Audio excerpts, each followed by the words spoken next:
Oops, something went wrong. Try again.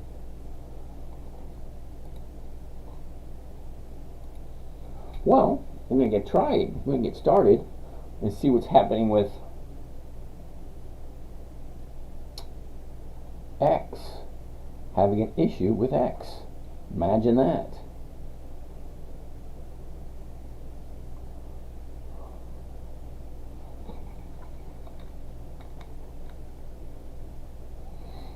Hey Ron, how are you?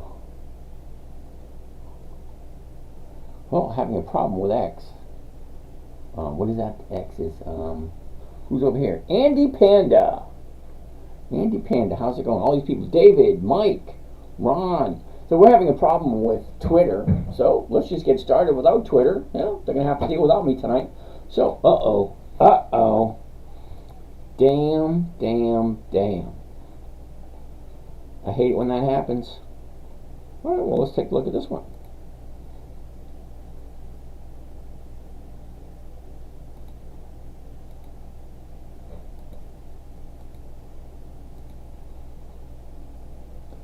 Having some issues. Yes, we are having some issues, both near and far. All right, we can get started. Let's do this thing. It is Saturday, October 5th. We are currently in the first week, the tail end of the first week. Hey, John, how you doing? We're at the tail end of the first week of the fourth quarter. Okay, so Monday starts the second week of the fourth quarter. Great, we got a lot of stocks that we're taking a look at. We're going to jump right in this evening and just get right to it. None of the BS, none of that crap. Let's see what we're looking at for next week. Now, got to turn the page. Now, we've been saving up all these stocks for about a week or so. Let's start looking at them. Okay, Botox, Doc. Okay, here we go, Doc. Let's check these things out. All right, Doc wants to take a look at APLD. APLD. Interesting. That's going to be a definite no, Doc, APLD. Billy, B-I-L-I. Another no. That was quick. Wolf, W-O-L-F. Now that one has promise to us. So let's go back, take a look at everything. All right, first one on the list actually looks like a possible contender. What are we doing here? What are we having issues still with Twitter? It is what it is. All right, that being said, first thing I always want to take a look at. Let's move this over a little bit.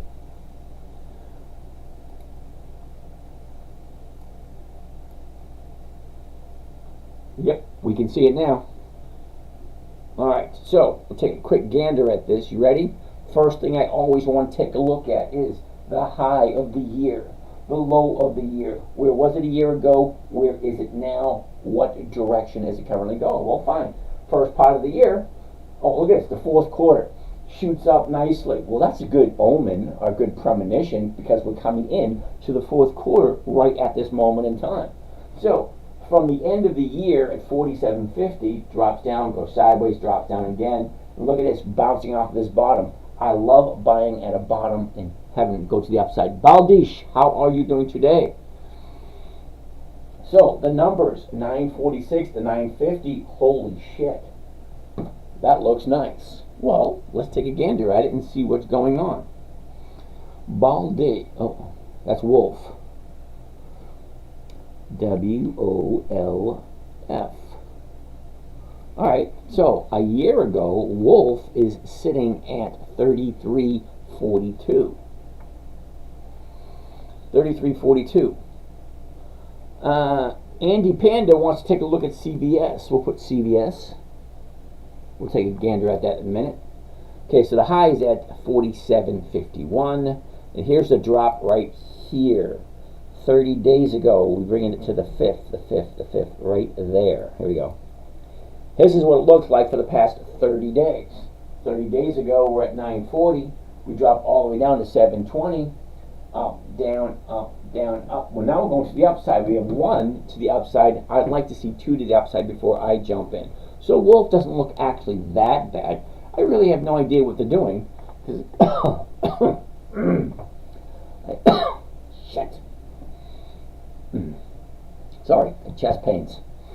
That's not a good sign. But no, it's not what you think. Don't automatically jump. It's a heart attack thing. I actually hurt chest muscle right here, not down in here. Right, okay. I thank you for your concern, but no, I'm perfectly fine. Where was I? Oh, so that's wolf.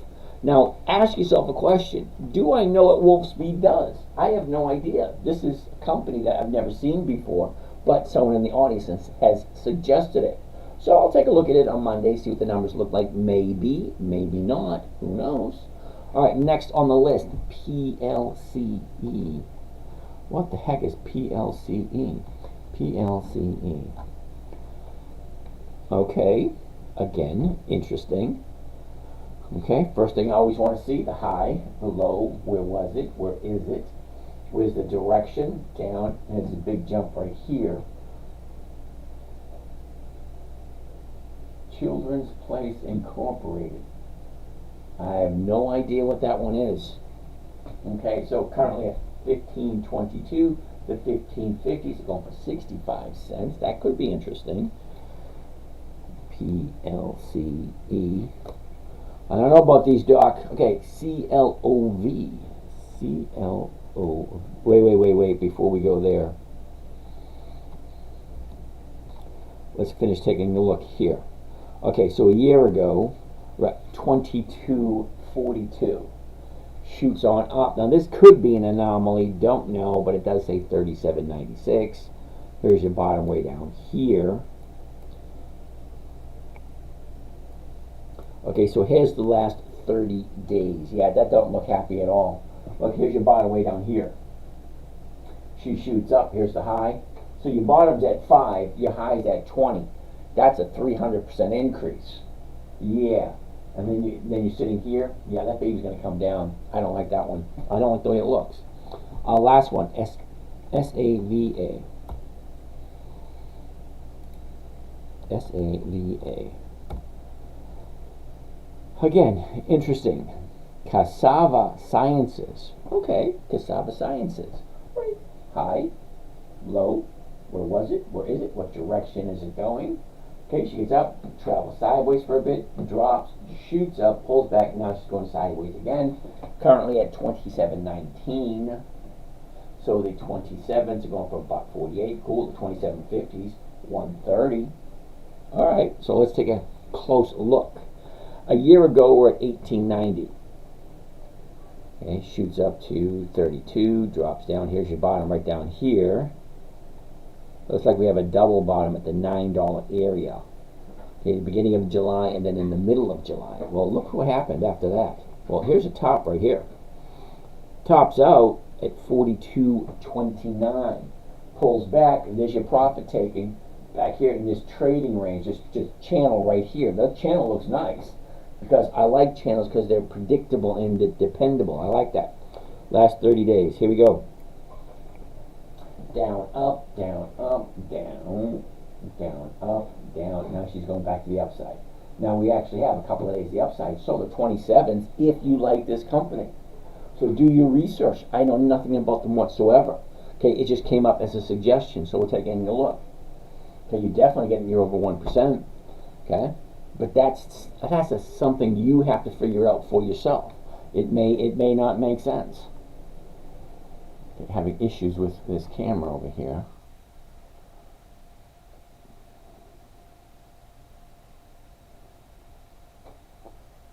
Okay, so let's try this.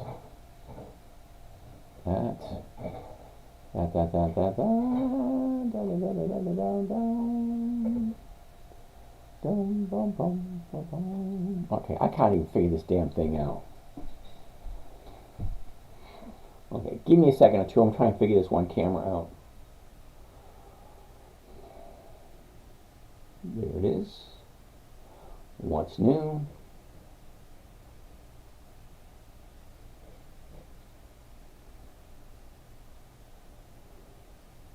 Okay. Let's go go here. Let's go there. And let's go there and there.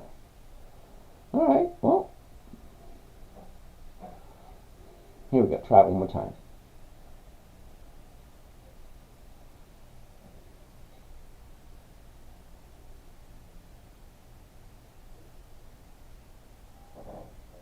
No, that's not going to work.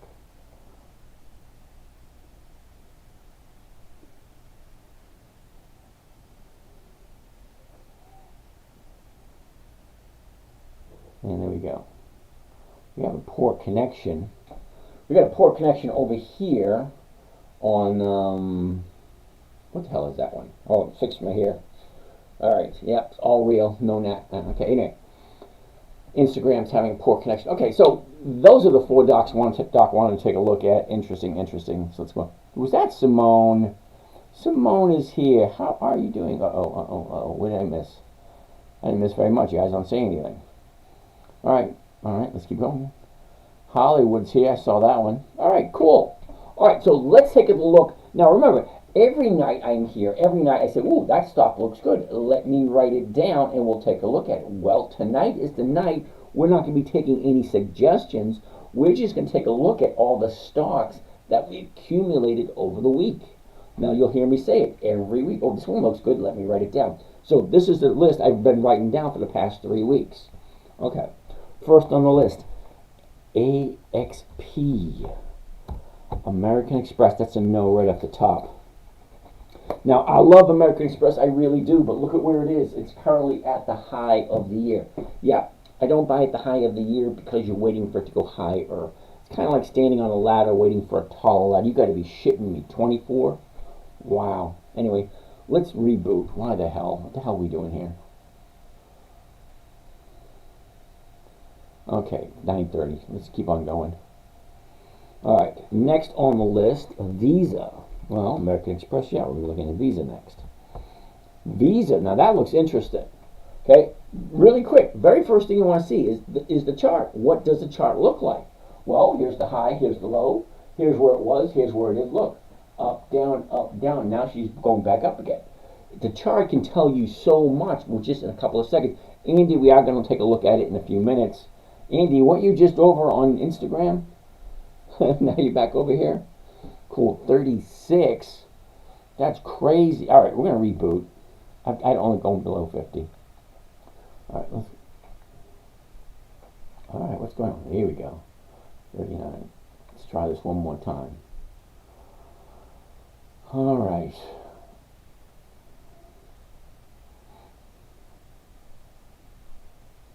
All right, try it one more time. Here we go. And 3, 2, 1, boom, it's live again. There you go. All right, camera, action, lovely. Thank you, and there we go. Come on. There we go. Now, let's try this again. All right, so we're looking at Visa. Now, Visa looked very interesting. Let's pull this up right here.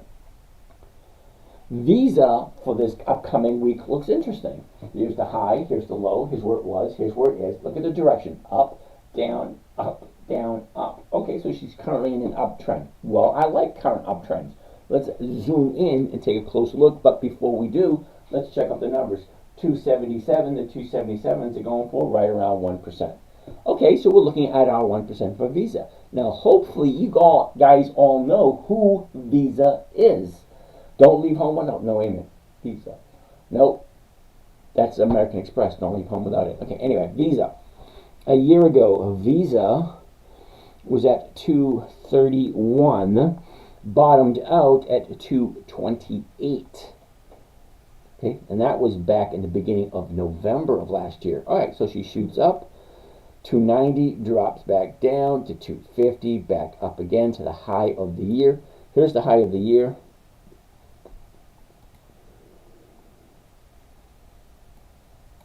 Here's the last 30 days. High, low, where was it? Where is it? Look, 30 days ago, we're at 280. She shoots on up to 293, drops all the way down to 268. Now she's back on the way up to the upside. Well, that makes sense. Well, we're talking about Visa here. Everybody knows who Visa is. All right, so Visa, what does it normally do this time of year? Visa normally Well, look at the fourth quarter. Here's the fourth quarter. Okay?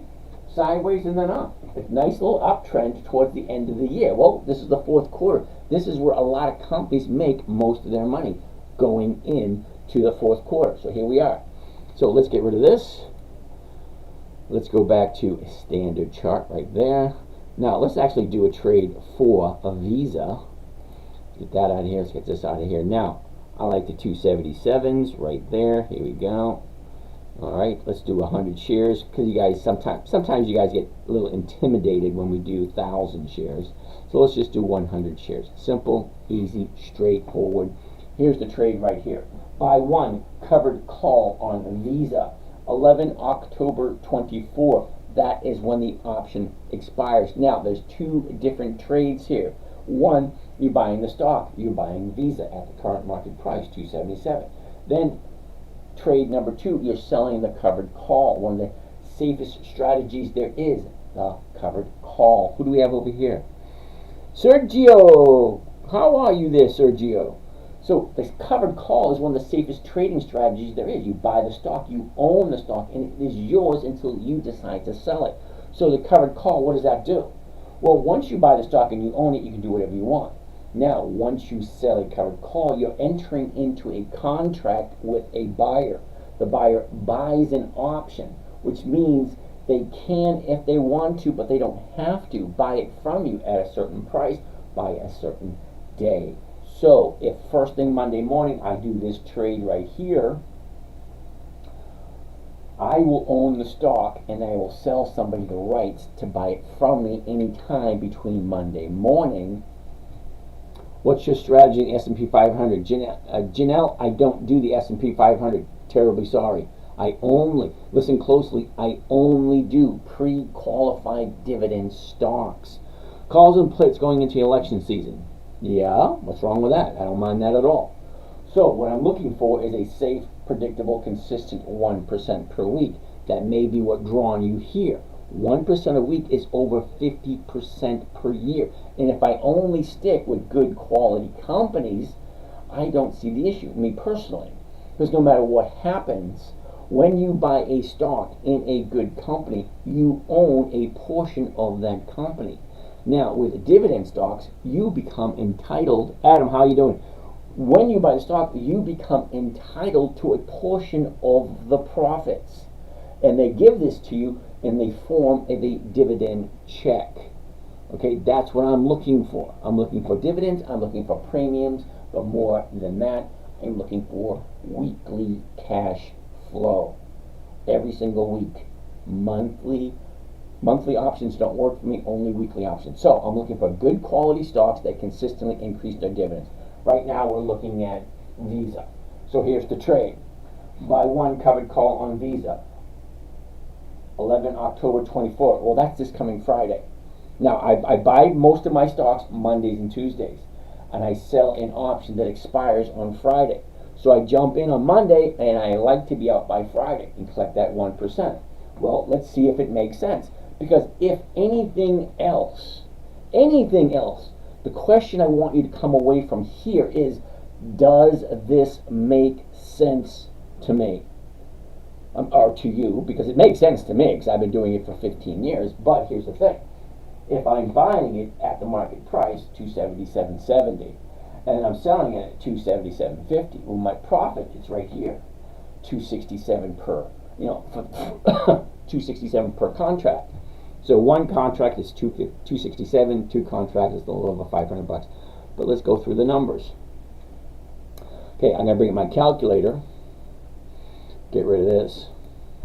My profit. Now, how do I figure out the rate of return? Well, I take the profit right here, maximum profit. Let me, right there, see. There's maximum profit right here, $267.50. So I put try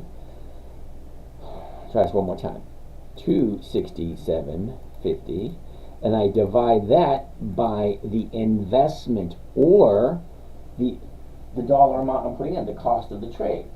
The cost of the trade is right here, $27,482. Okay, so I divide it by 27,482. Comes to a grand total of 0.9 I don't want to do that. That's not even 1%. No thanks. Let's go to the next one. Hold on a second. That didn't work out right. So the 277.50s didn't work out. No, I don't want that one. The 280s. No, that's not even 1% either. See, I make mistakes too. We're looking at that one. Visa, don't get me wrong. Visa's nice. Okay, Visa, we all know who they are. They've been around for a while. We all know what they do. Now, they're only offering 0.9. It's a little bit less than 1%, but if you like Visa, why not? All right, next on the list, Walmart. WMT. WMT, Walmart.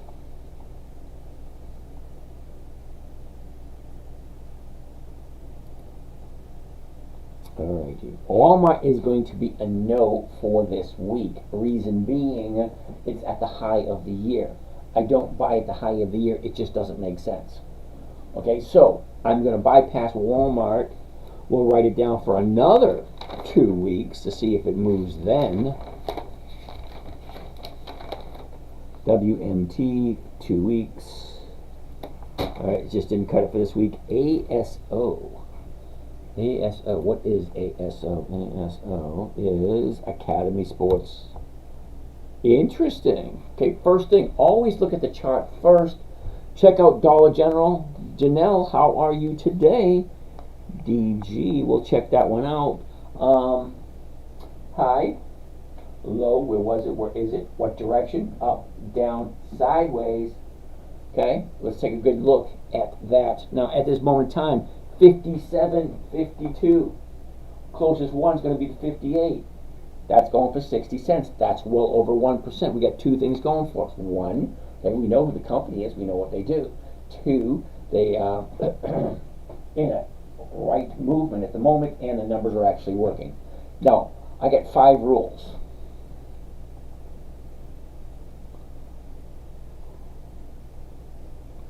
Oh, come on.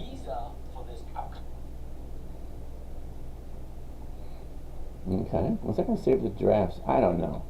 I'm trying to do some videos here at the same time. Okay, so let's keep it going. VC, VICI. Didn't we look at that one last night?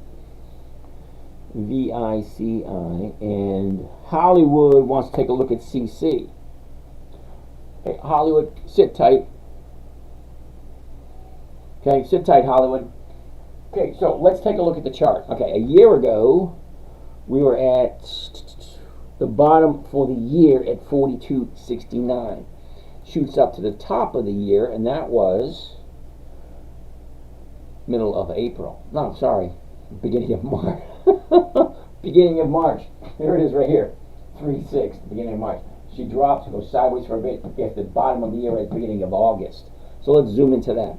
Beginning of August. So here's the last 30 days. Check out the last 30 days. No, that's the last 60 days. Sorry. Here's the last 60 days. Bottom, top, where was it? Where is it? Direction it's going. Look at this. Here's the bottom. Bouncing up the bottom, up, down. Now she's going to the upside. Great. That's what we're looking for. So last 30 days right there. Here's the 30 days. Okay, 30-day chart. 30 days ago, we're at 53. We dropped all the way down below 51. 51 is the bottom. Shoots up to 64.5 before she falls and finds the bottom, the new bottom, on Thursday. She gaps up on Friday, so I like 2 days to the upside. So we have 1 day here, Friday. So we're going to take a look at this on Monday to see if it is actually a contender for actually doing a trade. Okay, Hollywood, let's take a look at CC. Okay, Chemers. High, a low, where was it, where is it, what's the direction, up, down, up. Well, let's take a quick look. Well, currently, 1991. The 20 is going to be the closest. That's going for 25. Well, that's 1.25%. Alrighty, well, let's take a look. A year ago, 26.71, we got a 5 topper. Look at this, a 5 topper. 5 times it didn't go past 32.59. 5 times. Well, that's what you call resistance, when it won't go past a certain price. All right, so from there, I'm not going to count that as a bottom. It looks like an anomaly on the 29th of February, 15. That's pretty low. Okay, so the last 30 days, that's the most important part, in my opinion. Now, the reason why, in my opinion, I feel it's the most important one, because it gives me an idea of where is the stock going next. Okay, 1850 drops down to 16, shoots up to 2150, and then drops and bounces back up. So we got 1 day to the upside. Hollywood, I'm not quite sure what you think about this one, but look at where it is. Too close to that. There's way too much space here, in my opinion, for me. But if you like it, more power to you. You know, it will give you your 1%. Okay, because if you're buying it at the 1991, selling the 20s because it's the closest strike price for the covered call, it gives you 25 cents. Well, that's over 1.25%. B Square, finance company's good. Well, you actually got to give me one to take a look at, because I don't separate them by industry. I have all my stocks grouped by when they pay their dividend. Now, these are all the stocks that are paying their dividend this coming week. Well, that's November. We don't look at November. Whoops. October 24. Here we go. So we want to look at October 24. Well, look at all the companies that are next week. IVR, MU, Dollar General. Let's take a quick look at Dollar General. They have their dividend on Tuesday. Now, I probably, Adam, PNC. PNC. All right, I wrote PNC down. We'll take a look at it. But right now, we're going to take a look at Dollar General. Let's look at some of these questions. All right, questions. I'm thinking the $20 strike price this week. Cool beans. I know you still have that one, carrying it for a while. Nice to see that you're making money. Bruce, I look for patterns. Bought CIBC at 48 and 55 now, up 60% in a year. At 82 will be 100 by the end of the year. Cool beans, Bruce. Good luck to you. Now, see, Bruce, you're looking for capital appreciation. Dude, you're definitely in the wrong place. Sorry. Not that I'm kicking you out. I'm just saying you're looking for something that's not here. Okay? This is strictly cash flow, where I buy a stock, sell a covered call against it, and hopefully be out by the end of the week. What do I think about Microsoft? Cool. Microsoft, I'm going to write that down. We'll take a look at it later. MSFT.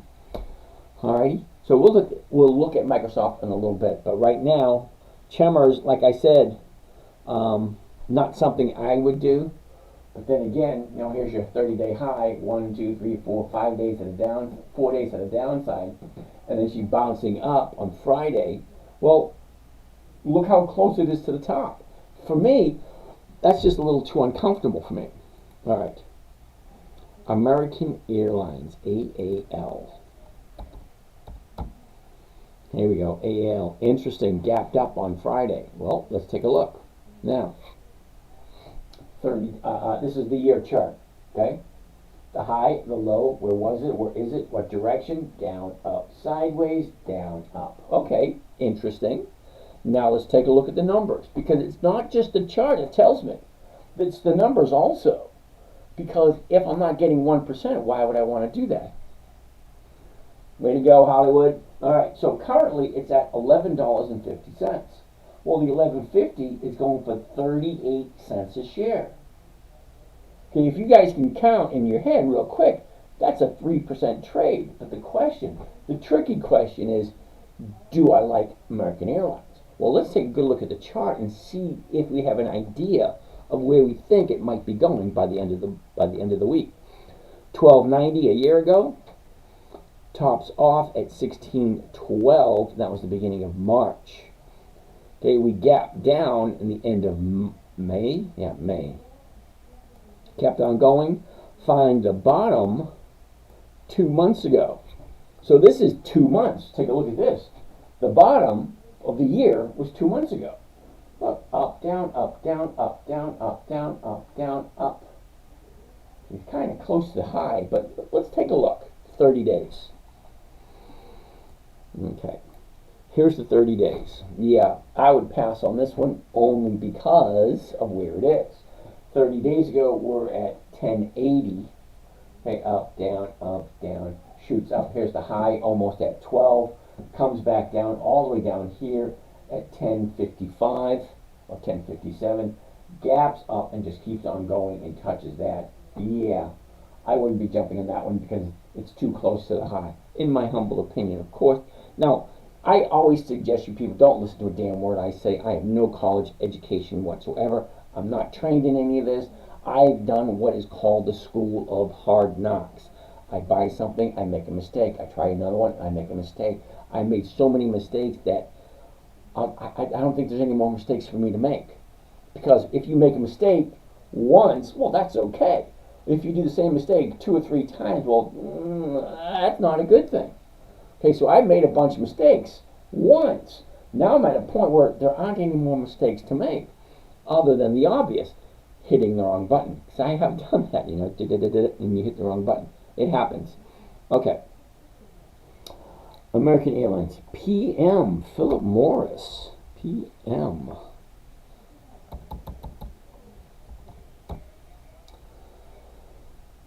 So Philip Morris is going to be a no just by looking at the chart, because here's the high. Look at this thing from April down here, 87.50 all the way up to 127.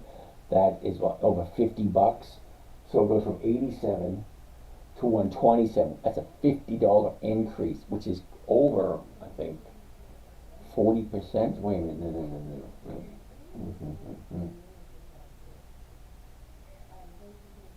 I don't know. It's a big increase. It's got to be at least 70% increase. Okay, then she pulls back down. Now we're at 119. I'd like to find out where the bottom is to see if it bounces off that. Blueberry, the call either expires or is assigned. Thanks, Hollywood. Okay, so 119.21. The 120s, yeah, not enough money.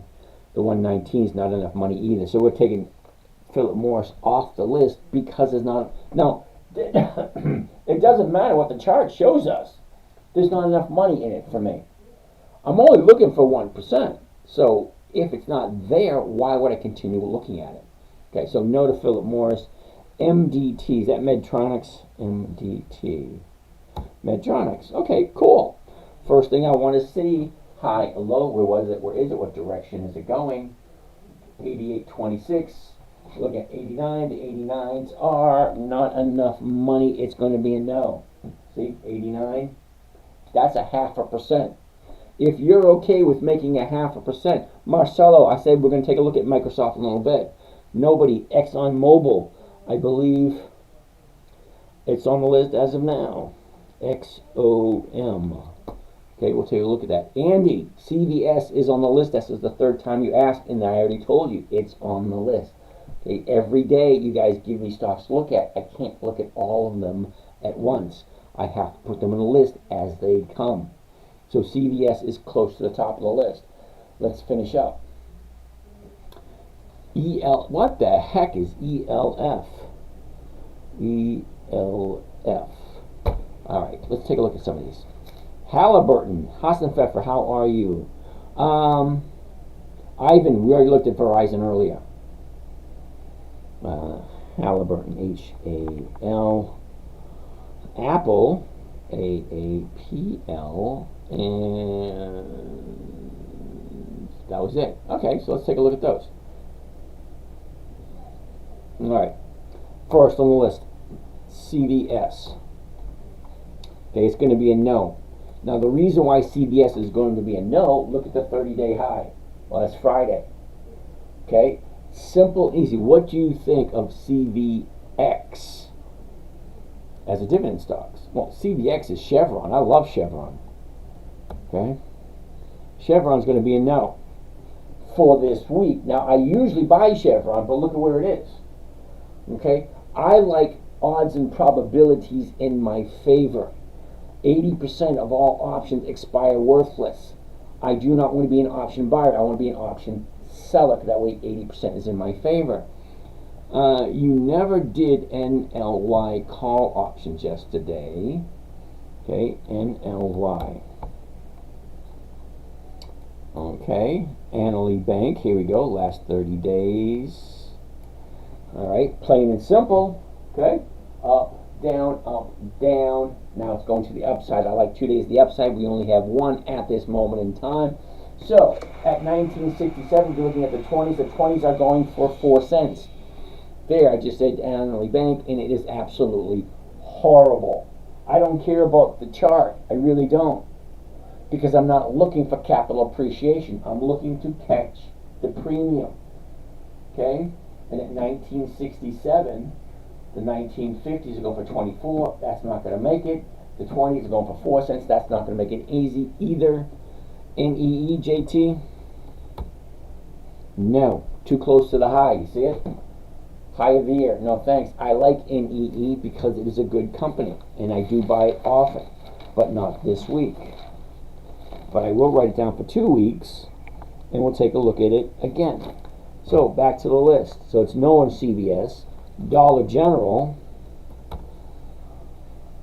Dollar General. Interesting. High, low. Where was it? Where is it? What's the direction? Look. Up, down. Now she's going back up again. Great. How come you don't like the highs? JT. All right. Here's my philosophy on a high. Okay, see the high right up here? If it was worth $170, it would have kept on going. But I do not buy at the high because you're going into territory where it has never been. Okay, the philosophy in the stock market is you buy low, sell high. Not buy, see, this is what it's not. Listen close, I'm going to say it really slow. Buy high, wait for it to go higher. Yeah, no, sorry. Okay, I am not here for that. That's capital appreciation. That's not what I'm looking for. Because when it hits a high, you don't know if it's going any higher. But when she's low, well, you know she has been there before, and she's going up. Bring it up, okay? So, we're looking at Dollar General. Cool. So, it's a no. Yeah, it is a no on Annaly. Is it Annaly Bank? Annaly. All right, anyway. So, Dollar General, 84.49. The 85s are going for 85. Well, great. If it hits 85, you're going to get the 1% here plus an additional 51 cents per share. Okay, so what's the 84s going for? 84 might work. Okay, 84s might work. That's a safer bet. ELF premium is through the roof. Okay, A-Bigs. ELF. Okay. ELF Beauty Incorporated. Never heard of them before. ELF. Let's take a look at some research on ELF. No dividends. Okay, sorry. Julie C., how are you?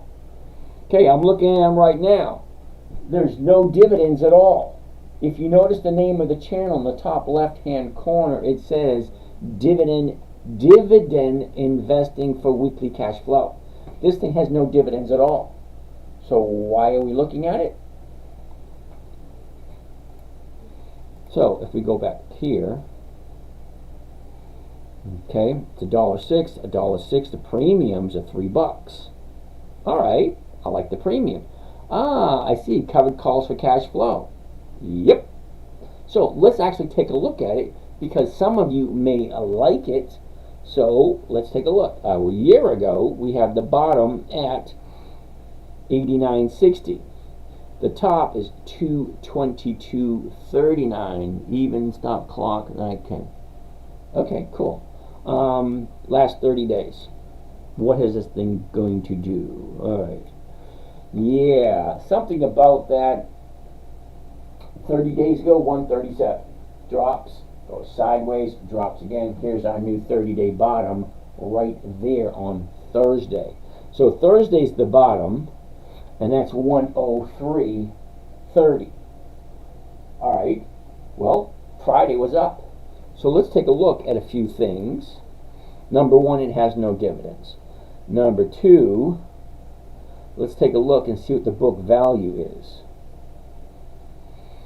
Book value is $12.48. $12.48. I'm having a challenge. Who cares about dividends? I care about cash flow. That's what I'm looking for. Okay, when I say cash flow, I use the dividend because, see, here's the thing, Biggs. A dividend is you'll never find a stock going for book value. Actually, that's where you're wrong, dude. Because at this moment in time, Ford is below the book value. General Motors is below the book value. I believe AGI and Bank of America are both below the book value. Okay? So, that being said, let's take a quick look. Ford is currently at 1057. Ford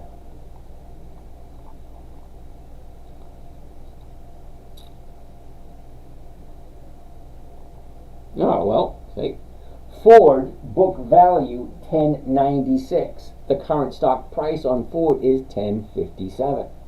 Okay, General Motors.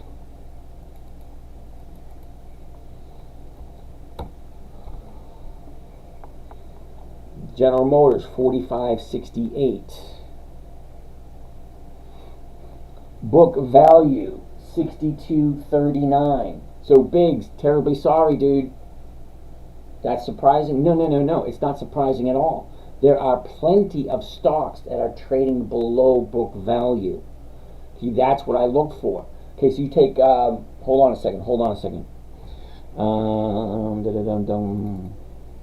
NVDA. Now, lots of people like NVIDIA. Okay, so whoops, let's get out of there. Okay, NVIDIA. Okay. NVIDIA a couple of months ago was $1,200 a share. Well, now it's down to around $120. Well, look at the book value. $2.37. Yeah, no thank you. 86, how are you doing? All right, that being said. Now, Biggs, I do look at certain things in order to make my decisions. Number one thing I look for is consistency in the increased dividends. And the reason why I'm looking for consistency in the dividends is because a dividend is a portion of the profits the company makes that they give to the investors. That's you and me. So if they're giving a portion of the profits back to us, and that portion increases every single year, I like 20 years. 20 consecutive years of increased dividends. That means, logically, if you think about it, logically, and that's chicken scratch though. No, dude, it's not. Okay, 1 out of 5 companies don't make it past the first 2 or 3 years. 1 out of 10 don't make it past 5 years. 1 out of 100 don't make it to 10 years. 1 out of 1,000 don't make it to 20 years. You can do whatever you want. Selling covered calls with high IV is where the money's at. Yeah, fine. More power to you, brother. You have fun with that. I get it. It works. It does. But when the stocks go down, and don't kid yourself that they don't. Look. Down, up, down, up, down, up. Big down, up. Stocks go up, stocks go down. So if a stock's going down, what are you collecting? Okay, if it doesn't have dividends, how do you know they're profitable? You want to take a look at all the earnings reports, all the quarterly reports, and all that crap. Fine, be my guest. Go ahead, have at it. It's really not that hard. The information is there. I'm lazy. I'm a lazy trader. I go straight to the dividends and see how consistent they are increasing them. And if they're increasing them consistently, that's where I want to invest my money. Now, there's 9,646 different companies available every single day. However, only about 300 fit my criteria. 20 years of increased dividends and weekly options. Okay, nobody. We already looked at Philip Morris. It was a no. Sorry. Badfish, XLE, XLK, and XLC. No, and No. Okay, so let's take a quick look. XLE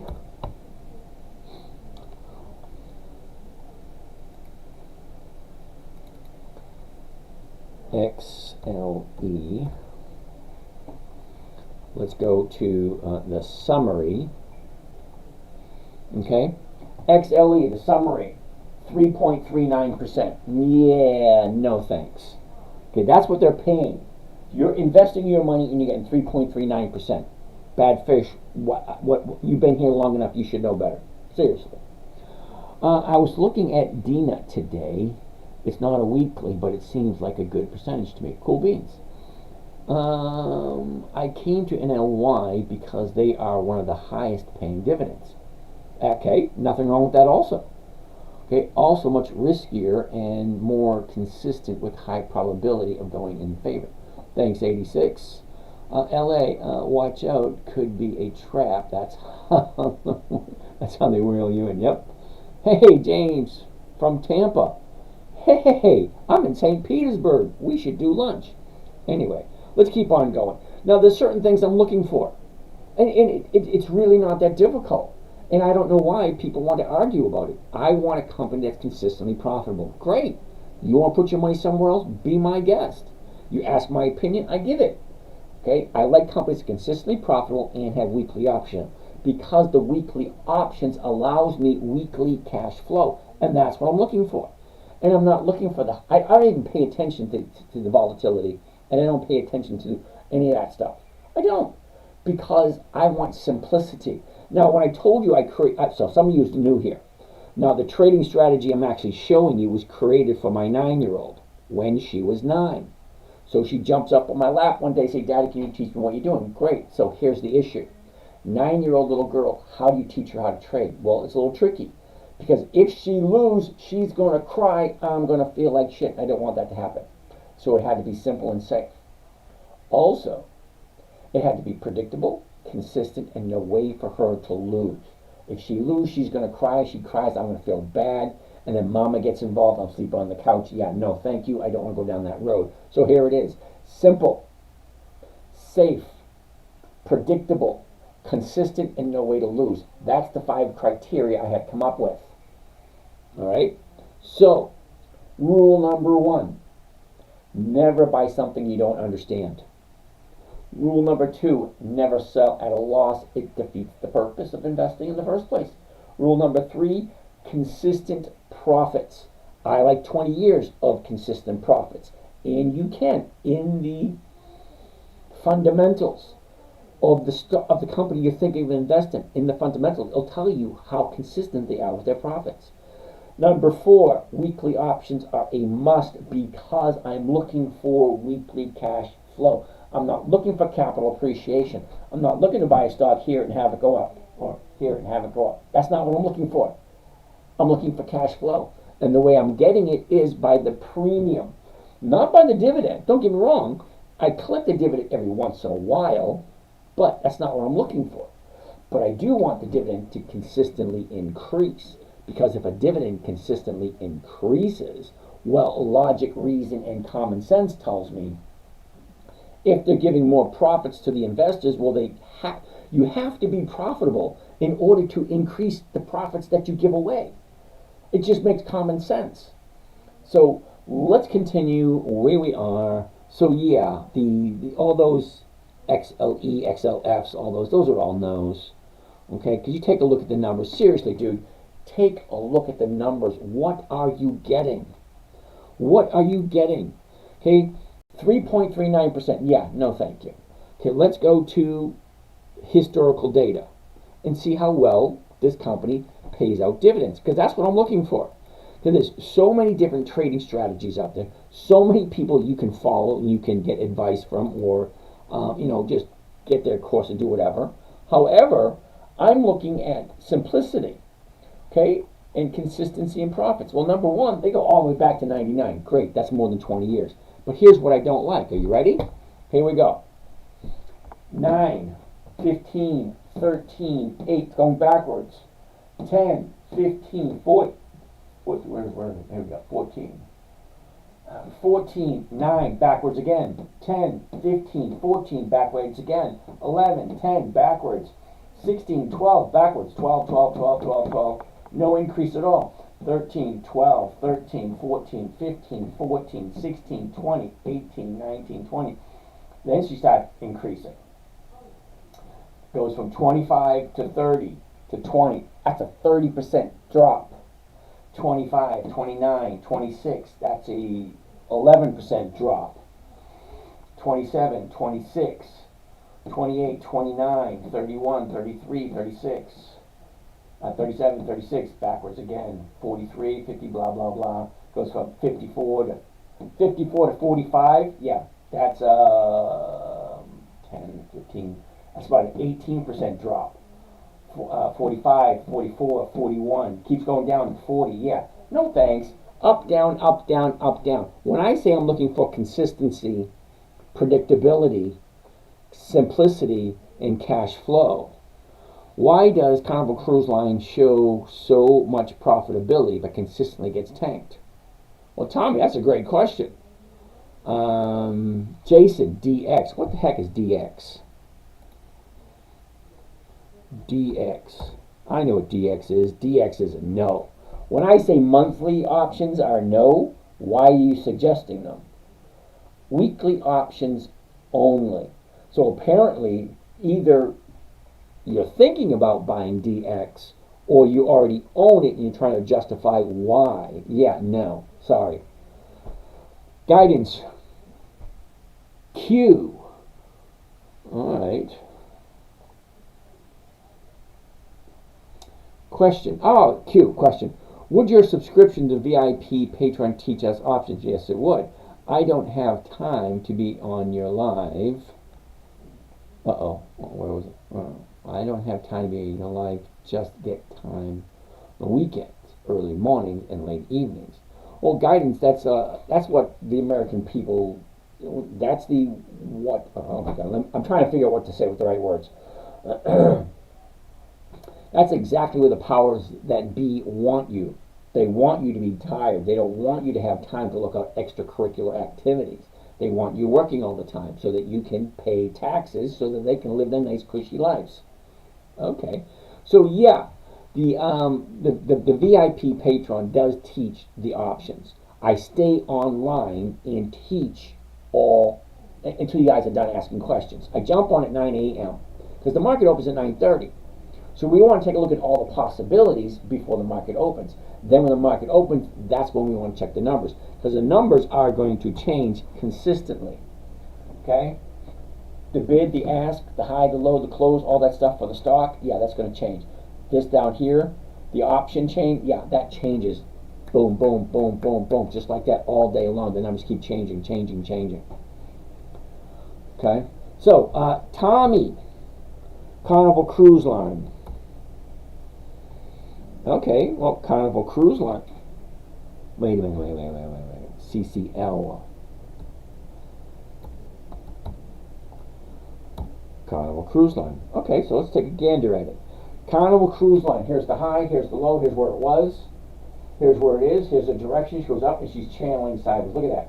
Between 14 and 19. Okay? Up, down, up, down. Currently it's at 1804. The 18 is going for 43. That's nice. A year ago, Carnival Cruise Line is at 1346. Then it drops down to the bottom. The bottom of the year for Carnival Cruise Line is 1093. Eventus watches from Sarasota. Dude, I'm in St. Pete. We should have lunch. I go down to Sarasota like 2 or 3 times a week. That's where my kids are. Let's continue. So the bottom, 1093, that was at the end of October of last year. So let's keep taking a look. The high of the year, 1976, that was in the middle of December of last year. So down, up, blah, blah, blah. Okay, look at the last 90 days. High, low, where was it, where is it? Look, up, down, up, down, up, down. Now she's turning right there. I want to zoom into that and see what the last couple of weeks are, because the last couple of weeks gives us a good idea of where it's going to go next week. Now, I want to jump in on a Monday, and I would like to be out by Friday. That's me. Okay, I want that consistent cash flow. So I do a lot of stock options. First of all, before I do the stock options, it's always on a good quality company. A company that has consistently increased its dividend payments. Or you could always say that are consistently profitable, however you want to look at it. Okay, if you want to take a look at the quarterly report and the annual report every single quarter and every single year, hey, be my guest. But I like taking the shortcut, go straight to the dividends, because you cannot increase your dividends unless you're increasing the profits. Because the dividend is the profits that the company gives back to the shareholders. In what instance would you roll a stock option? Araspa 26. It's always about the numbers. And what is a roll anyway? Well, a roll is where you buy an option that you sold and you sell the same one week out. We'll actually take a look at one. We'll actually do one. Let's go right here.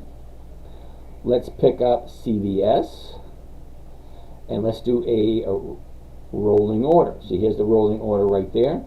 See, what I love about Think or Swim, it gives me everything I want right at my fingertips. So here it is right here. CVS, I'm going to create a rolling order. Well, here's the rolling order right here. So let's click on it and let me explain it to you. Okay, let's get rid of this because we don't need it.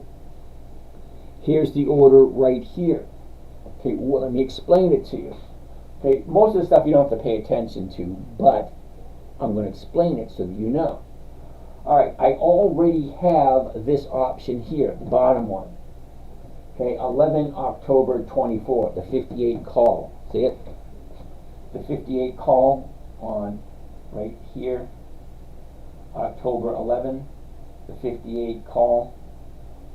All right, now to roll it forward, I have to buy that back and then sell next week's, and that's right here, 18 October. Well, that's 2 Fridays away. Okay, this one, the 11th, is this Friday. The 18th is 2 Fridays. But before you roll it, and this is very important, before you roll it, you got to check this number right here. I'm not making a profit. I have to pay for that. Hell no. No, I'm not going to pay for it. So, currently, CVS is at 64.59. I sold the 58s for next week. All right, well, right now, the 58s are worth $17 per contract. Okay, so yeah, I have no desire to buy them back, and if I'm going to, well, I'm going to move it further out. Wow, 35 debit. How far do I have to go out? Not traded, yeah, okay. So anyway, anytime you want to roll something, you have to buy the current one that's getting ready to expire, and then you sell one further out for more money, and then you just keep getting the profits coming in. Nobody wants to take a look at RTX. RTX. Yeah, RTX is going to be a no. Reason being, it's at the high of the year. Okay, now, somebody asked me a little while ago, why don't I like the highs? I do if it's in my favor. Okay, if I bought something and now it's at the high, yeah, I want to sell because it's not a profit until I take it. But why the heck would I buy it at a high? I mean, think about it. What am I going to do? Buy it at a high and wait for it to go higher? Yeah, no thank you. Okay, I don't play that game. I'm not here looking for new highs. You have to decide what it is you want to do. Now, I'm pretty clear and I'm pretty straightforward. I'm looking for cash flow. I'm not looking for the stock to go up. I really don't care. Okay, I care about the consistency of the increased dividends. That tells me the company is consistently profitable. And what is difficult to understand about that? If the company is consistently profitable, well, that's where I want to put my money. Now, I want 20 years, 2 decades, 20 years of increased dividends. Well, there's over 9,600 companies to choose from. how many do actually have increased their profits for more than 20 years? Well, there's over 500 of them. Okay, you got the dividend kings, the dividend aristocrats, the dividend champions, the dividend contenders. I like to cheat and look over Warren Buffett's shoulder. Okay, I take a look at what Warren Buffett has. I take a look at his list. All right, but I only do good quality companies that consistently increase their profits. All right.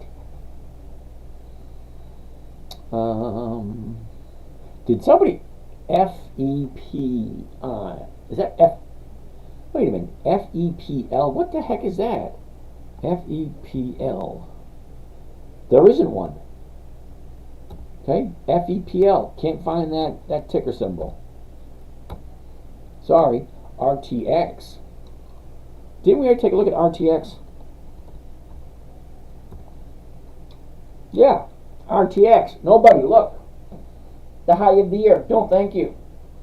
Simple, easy, quick, right to the point. Why waste our time on it?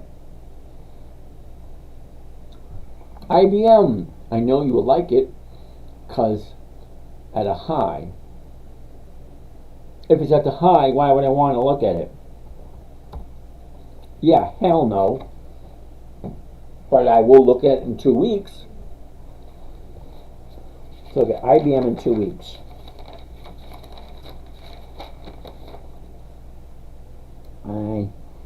IBM. All right. We're going to take a look at IBM 2 weeks from today. Michael, how do I find the stocks to capture next? Don't quite do options yet. Well, here's the thought. If you have Thinkorswim, okay, if you have Thinkorswim, you can look at all the companies that have a dividend coming up in the next 2, 3, 4, 5 weeks. Every one of these little green dots is a company that has a dividend coming up. Stocks usually go up just before the dividend. Usually. I like same-day options. Cool. Sorry. Can a double diagonal spread with calls be assigned? You actually have to have the you have to own the stock in order for an assignment. So a double diagonal spread is usually just options only, nothing to do with stocks. So if there's no stock, there's no assignment. Okay, Aventus. I'd really like to see that strategy, same day options.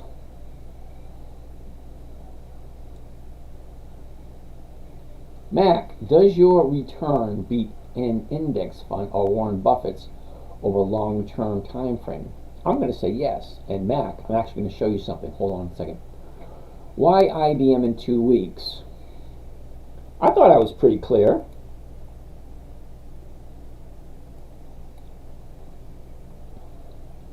All right, right here. All right, KB. KB, you ready for this? Pay attention closely because I already said it once. This will be the second time I'm saying it. 9-2. That was what, last week? No, last month. A month ago. Up, down, up, down, up, down, up.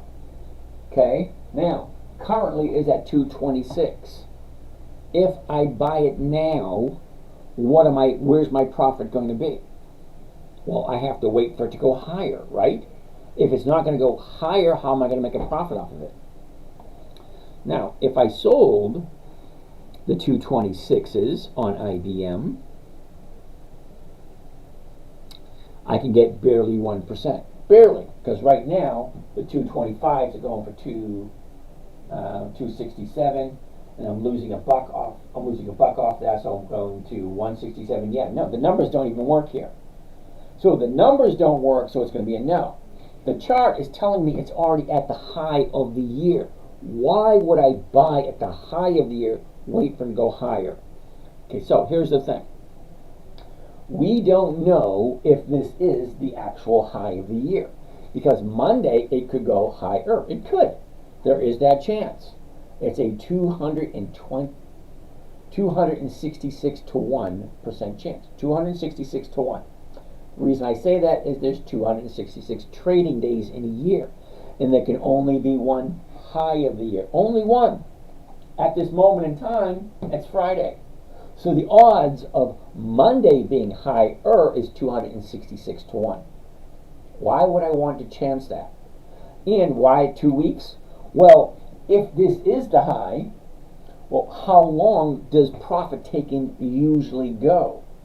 Usually, well, 1 or 2 weeks. Well, how far does he drop? Well, here's a high here. 1, 2, 3, 4.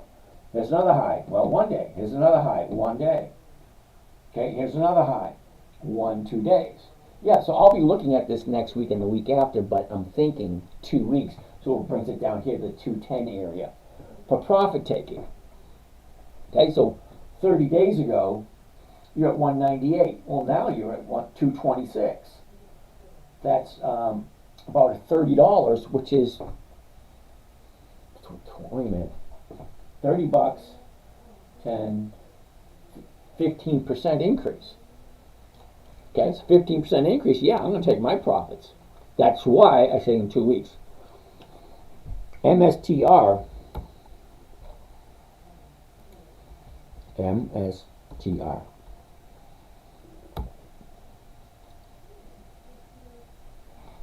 Now, doesn't MSTR have no dividends at all? MSTR. Yeah, sorry, dude. MSTR, there are no dividends at the selected time frame. No dividends, no thanks. The name of the channel is Dividend Investing for Weekly Cash Flow. If there's no dividend, it's not going to fit.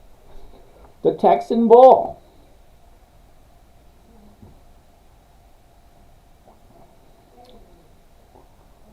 No, Texan Bull. Do you trade Dividend King stocks with EX date is not in the next few weeks? Yes, I do. As long as the numbers work. Always about the numbers, dude. Always, always, always. Okay, Marwan. Microtechnologies. MU, huh? Micron?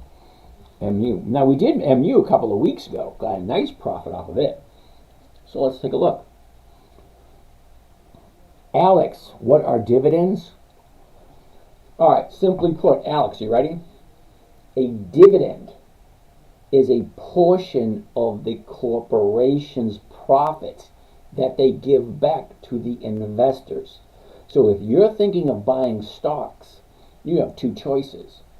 One company is going to take all the profits, put it back into the company for capital growth. Second company, they're going to take the profits and they're going to give them to the investors. That's you and me. Okay, that's cash flow. So you got to decide, am I looking for capital growth or am I looking for cash flow? Now, I'm 60 years old. I'm retired. I have a little nest egg. Not as much money as you think I have. However much money you think I have, I don't. Okay, I have enough to take care of my personal bills, and that's it. Okay? But I do need that 1% every week. So let's take a look at Micron. High, low, where was it, where is it, what direction, up, down, up, down, up. Okay, so listen closely to these numbers. A year ago, 65. She jumps up to 160. That's that's close to a 200% increase. Okay, so from 60 to 120, that's 100%. 120 to 160, it's almost 200%. Then she comes back down from 160 down to 90. That's a $70 decrease. From a 160 stock, drops $70. That's almost a 50% drop. Then from 85 to 115, that's another $30 increase, another big jump. Okay, so what does that mean? Alex, you're welcome. What do you think of PLTR? PLTR is a no. No dividends, no thank you. Simple. Ask a simple question, I'll give you a simple answer. PLTR, no dividends, no thank you. Okay, so Micron bottomed out back at the end of October, 63.48. Topped out at 158.72. Coming at the front of the foothills on the North Carolina Mountains, where we have a weekend place. No damage. Okay, Steve, good for you. A lot of people in North Carolina didn't do so well. Okay. Last 30 days. Okay. Now, Micron, 30 days ago, was at 88. Bottomed out at 84. Jumped up to 115. Pulled back to 100. Now we're at 104. So, she gaps up. I'm a little concerned about the gaps because gaps have a tendency to fill. What is the time to buy? Winecraft? I have no idea which stock you're talking about. Minecraft, don't listen to me. I'm just a dude in Hollywood living it up. Hollywood.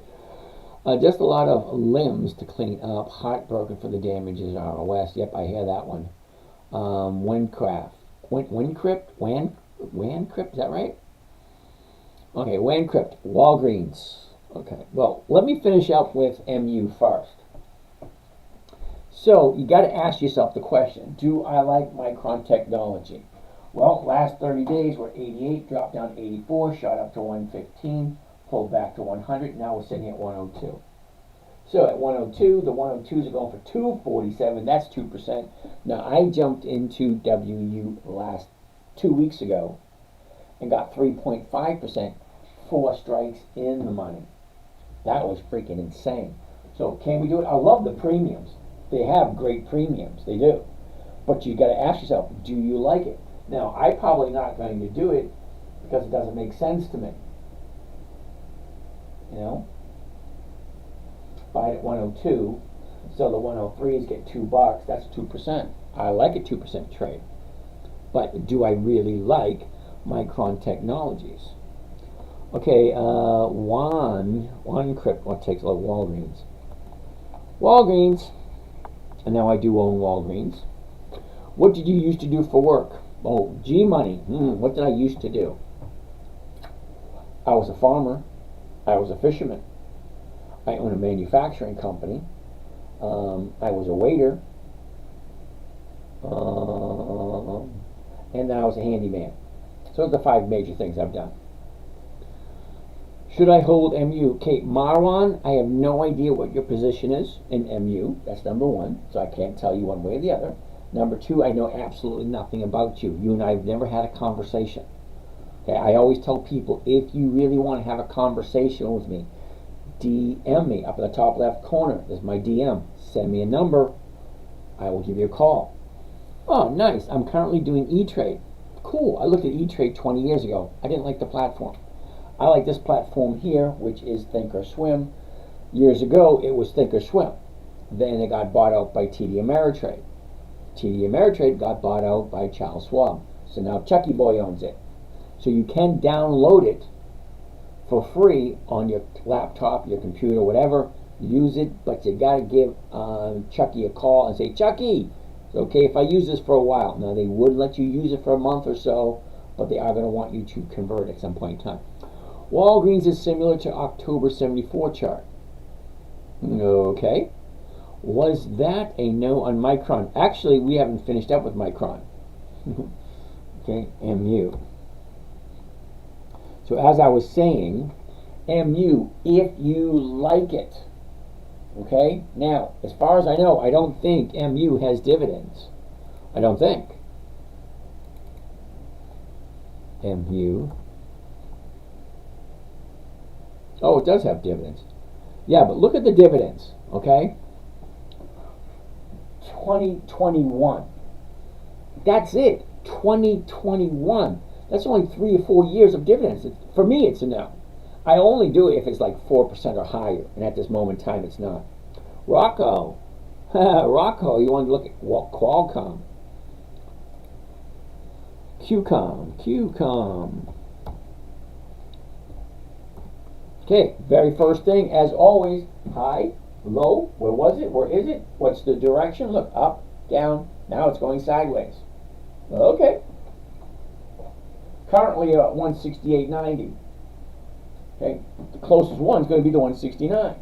Well, the 169 doesn't exist, so we're looking at the 170. Well, the 170 is going for 273.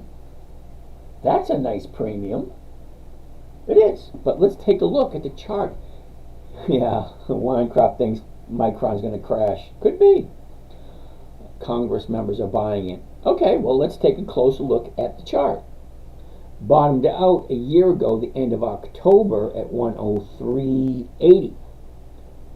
Top of the year was 230.29 before she drops to the bottom on the end of July. I need to buy a good microphone. Yeah, I need a lot of things in my life. You know, I have one of those portable microphones. I probably should be using it, but it is what it is. Okay, let's continue. Actually, what I do need is what do you call it? Somebody in the office to help. AV. What do they call them? AV specialist. You know, to get everything set up, and do the emails and all that kind of stuff. Well, I take care of the front half. I need a back person, the back of the house person who crosses the T's, dots the I's, make sure the emails are all good and to go. Does the microphone, all that kind of nice, neat, fun stuff. I get you. Seasonality chart. What time frame you use when looking? 5 year, 1 day, or more. I like 10 years. Think of it this way. We're already looking at the 1 year. We're already looking at the 90. We're already looking at the 30. Okay. What do I want to see next? Well, I want to see what does it normally do throughout the year. So let's move this over this way. Okay. Let's look at the last 30 days, because the last 30 days are going to give me a good idea of where it's going next. Okay, we the people, what's your opinion on LUV? Now that's a loaded question. What's my opinion on love? I love love. Love is wonderful. But we're talking about Southwest Airlines. It's a total different story. Okay. 30 days ago, we're at 162. We dropped down to 157, goes up to the high of the year, 177, drops back down, back up, back down. Now she's going the upside, or is she? Take a look. Here's the bottom here, 1, 2, 2 days to the upside. Well, here's the upside here. Okay, now she's pulling back. Is it done? Is it over with? It's not clear. So I would like to wait until Monday morning to see what happens. Because right where we are now, well, yeah, it's a nice opportunity. But you asked about seasonality. Well, somebody asked about seasonality. I have my seasonality set for 10 years. Okay, so let's do an example. Right now it's at 10 years, 1 day at a time. Okay, 20 years, 1 day at a time. Well, not much is different. But this is flatter. And 20 years ago, well, that's a different world 20 years ago. So if you go to 5 years, well, here's the movement for the last 5 years. But 5 years, in my humble opinion, is not enough data. I like 10 years. We the people, dude, I like love. Made 1% on it a couple of weeks ago. Way to go, Hollywood. Honey Badger, what is your thought process to determine 1% just by glancing at premium? Oh, that's an awesome question, Honey Badger. But, so Honey Badger, I'm going to get to that in 1 second. Let's finish up with this. Okay, so when I look at the seasonality, well, the blue line is this year. Okay, January 1st all the way to the left, December 31st all the way to the right. The red line is the average. I have mine set at 10 years. This one right here is 5 years. I don't like 5 years. 5 years to me is not enough time. Nice. I bought JD calls last Thursday, up 105%. Cool beans, Rocco. Let's go back to 20 years, or 10 years. Okay, this is what I like. So for the next couple of weeks, this is what QCOM's going to do. Well, it's basically just going to go sideways. I like that. Okay, so if I don't need my money every week, what would be wrong with a 4% monthly? Absolutely nothing, Flipper. Okay, but can you find a 4% monthly? Now, I think you're trying to get me to say do a monthly. Yeah, no, thank you. So let's look at a monthly just for the fun of it. So I'll tell you why I don't like monthlies. And you already know why, because you've been here long enough. So I don't know why you're questioning me. So let's take a look at O Realty. Everybody loves O Realty. It is a monthly optionable stock. It pays monthly dividends. Yay, whoopee, big deal. Okay, so currently, look at the movement for the past couple of months. From the middle of August to currently. She goes up, sideways, pulls back, up, pulls down. Great. How many trading days in a month? Well, there's 20. So let's go to 20. Last 30 days, here we go. Okay, here's the last 30 days. 30 days ago, we're at 62.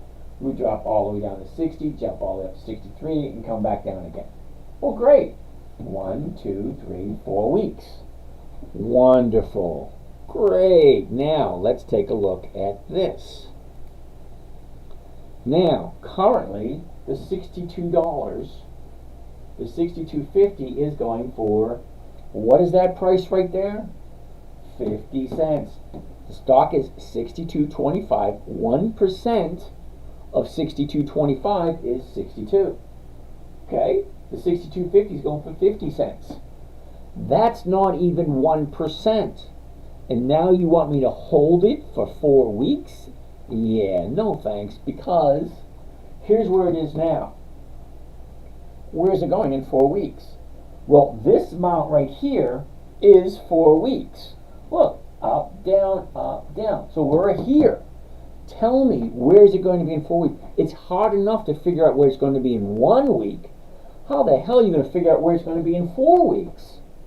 That's why I don't like monthlies. It's challenging to figure out where it's going to be in 4 weeks. And if I'm wrong, I have to hold it longer. And then I have to get a premium that is not even 1% for the whole month. Well, actually, it's 13 days.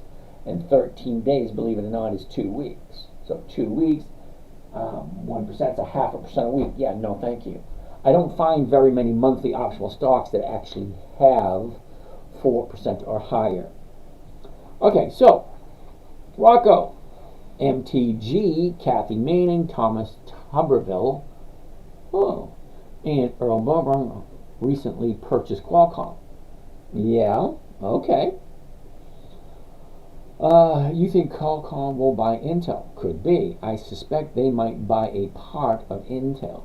They only have $15 billion in cash, so they could need to raise significant capital to purchase. Interesting. Adam, to get the percentage equation, is it ask divided by strike price? No. It's ask divided by purchase price. But close. So anyway, Rocco, here's the question for you. Okay? Now, Rocco, listen closely.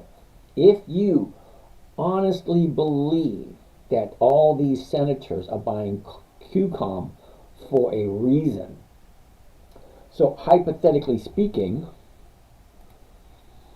QCOM,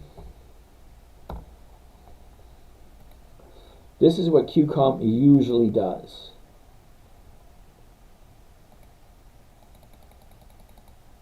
Throughout the year, okay? So here's what QCOM usually does, right? Sideways. Look at the fourth quarter. Okay, from the middle of October to the middle of November, that is the big jump point right there. So from here, which is next week, to there. Okay, look. From the 10th to the 18th for QCOM. So now you have an idea. So you have a couple things going for you. Number one, you have all these senators that are actually investing in. Okay, well, that's kind of good because they know something we don't know. That's one. Two is seasonality. Over the last 10 years, it has a tendency to go up this time of year. That's great. Hold on.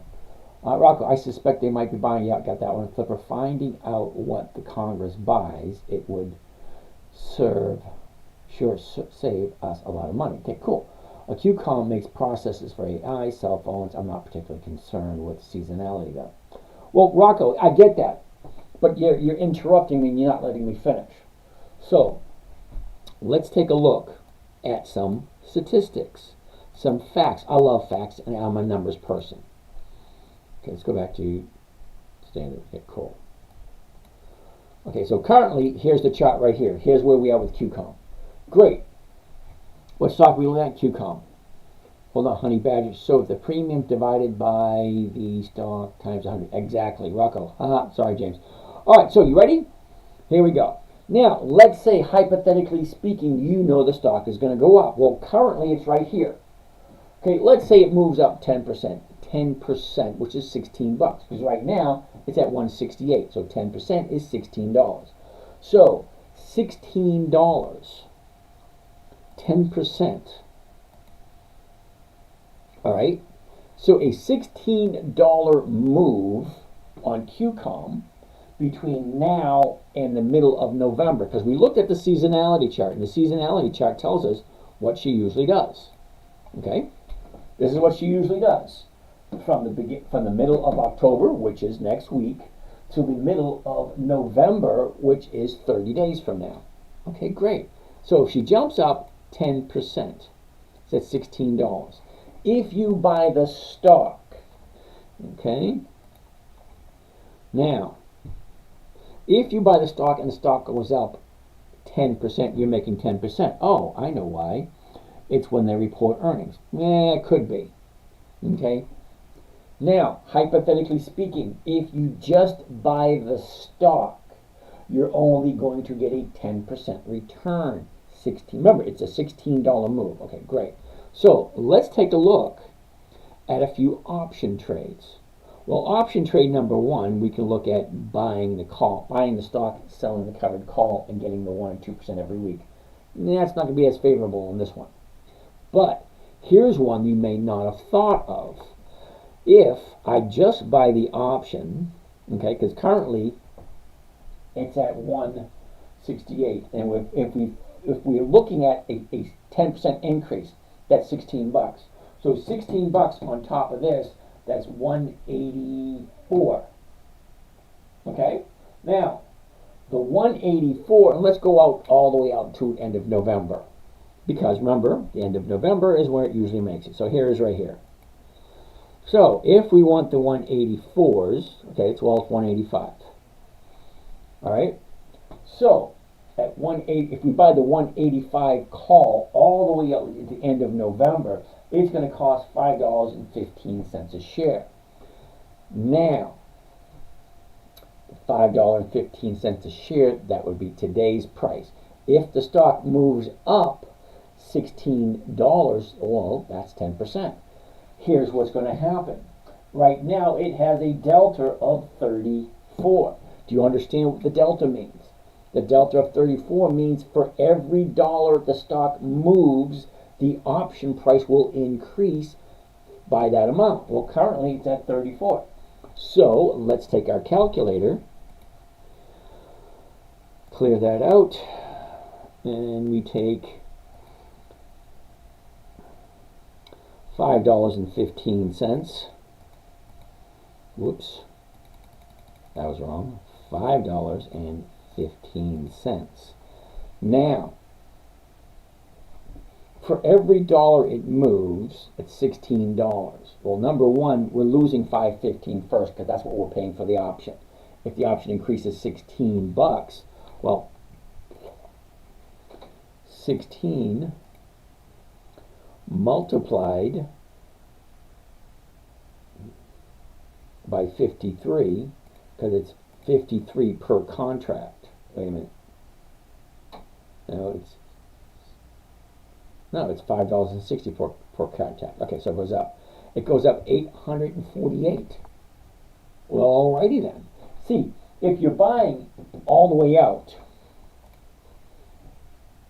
okay, all the way out to end of November, 185, $5.15 a share, and the what do you call it? And the delta's at 34. So every dollar the stock moves up. Okay, for $1 movement in the stock, the option goes up $34. So it goes from $5.50. Well, it'll be $5.15. It goes up to $848. That's a big freaking jump. That's the option. But here's the thing. Buying the option, the risk is the option is going to go to zero eventually. All right, and then you have to buy it at $5.15 per share, and it's going to go all the way up to $8.48. Okay, that's a nice return. Okay, but here's another strategy that you may not have thought of, and it's called a vertical or a debit spread. Okay, at this moment in time,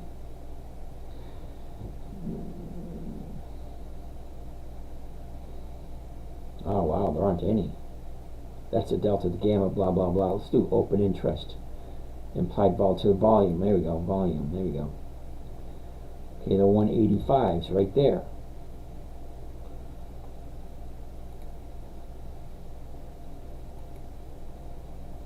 Okay, now, here we're looking at buying a debit spread where, this is where it gets complicated. This is why I don't like this. Where you're buying for 145. What's the maximum you can make? Well, the maximum you can make on this particular trade, it's going to cost, well, let's do one contract, because 10 contracts can be confusing.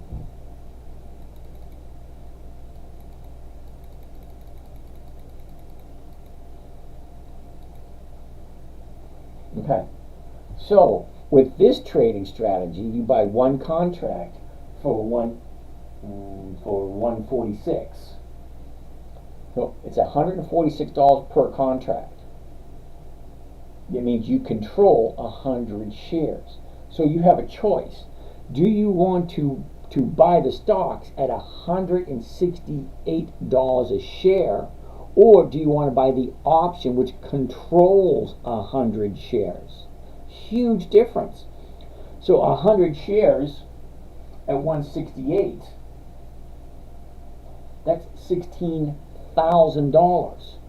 One contract is $146. All right? But here's the thing with this one. If I buy this one contract, well, I'm buying the 180, I'm selling the 185s. Well, if I think it's going to go up, great.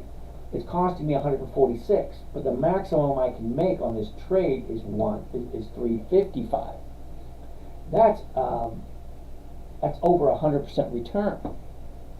100% return, and all the stock has to do is go above 185. Well, if you think it's going up 16 bucks, it's going to go up 180. You're going to make your money. Okay, this is where it gets really confusing. But anyway, I teach this strategy here because it's simple, safe, predictable, and consistent. When you're talking about doing other kind of trade, it gets complicated. So let's get out of that and just keep going to what we were doing.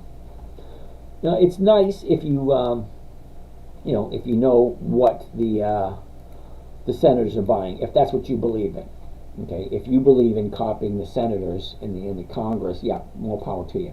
I don't do that. Okay, the Texan Bull. How about Intel? I like Intel. Let's take a look at Intel. INTC. Okay, well, here's Intel right here. A year ago, high, low, where was it? Where is it? What's the direction? Up, down, sideways, up. Okay, it's really not that difficult. Up, down. There you go. That's the current direction. The current price, $22.55. Well, the 22.50s are going for 63 cents a share. That's just a little bit less than 3%. Well, I like a little bit less than 3%. So let's take a look at the numbers. Okay, a year ago, $35.90. The high was in the late December at, what is that, $51.28. Okay, we had a big drop a couple of months ago, but here's the new bottom right here. Okay, here's the new bottom right there. A double bottom, matter of fact. Okay, 30 days ago we're at 19. We bottomed out at 18.50, shoot up to 24.50, pull back down, and bounce back up. I like 2 days to the upside. We actually have one right now. Monday would be a second one. Why do you sell calls on Monday instead of previous Friday? William, that's an excellent question. So here's the answer to that question. You ready? I've got another one for you. Oil's going up. I also bought ExxonMobil. Well, thank you, Rocco. Hold that thought for a second. Let me finish up this question here. So the question on the table at the moment is, why do I sell calls on Monday instead of the previous Friday? Here's the reason. Here's my calendar. So let's pick one stock.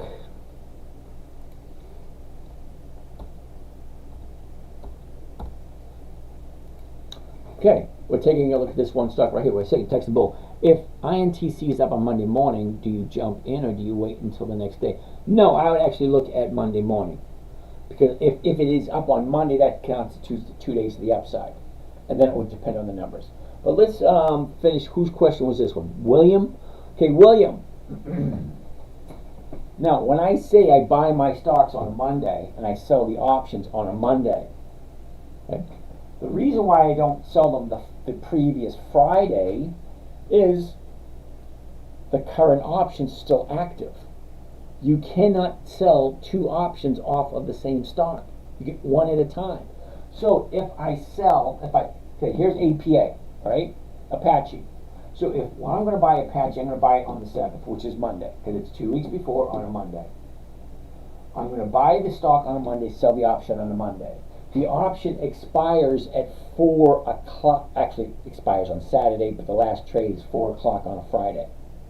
So I cannot sell the option on Friday because it's already locked in until the first option expires. So I have to wait for it to expire. And then on Monday, I'll sell another covered call against it. Now, I could do what they call rolling it. So if I sell an option here, because now on Friday, the option more than likely is going to be worth less. But I'd have to buy the option back first before I can sell the next week's option.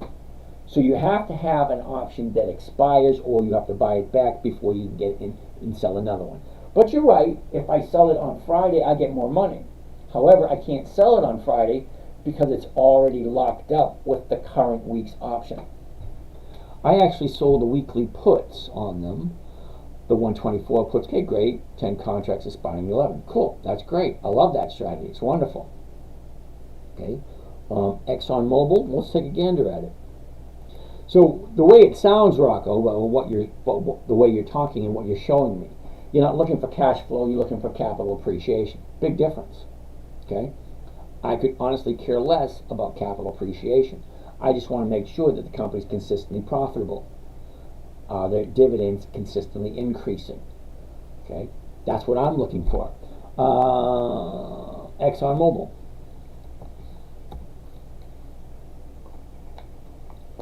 Okay, so, whoops, ExxonMobil, here we go. XOM. Yep, sorry, it's going to be a no for me, dude. Now look where it is. Okay? It's at the high of the year. Why would I buy at the high of the year?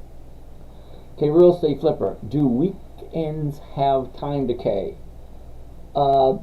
Yeah, because the clocks don't stop ticking.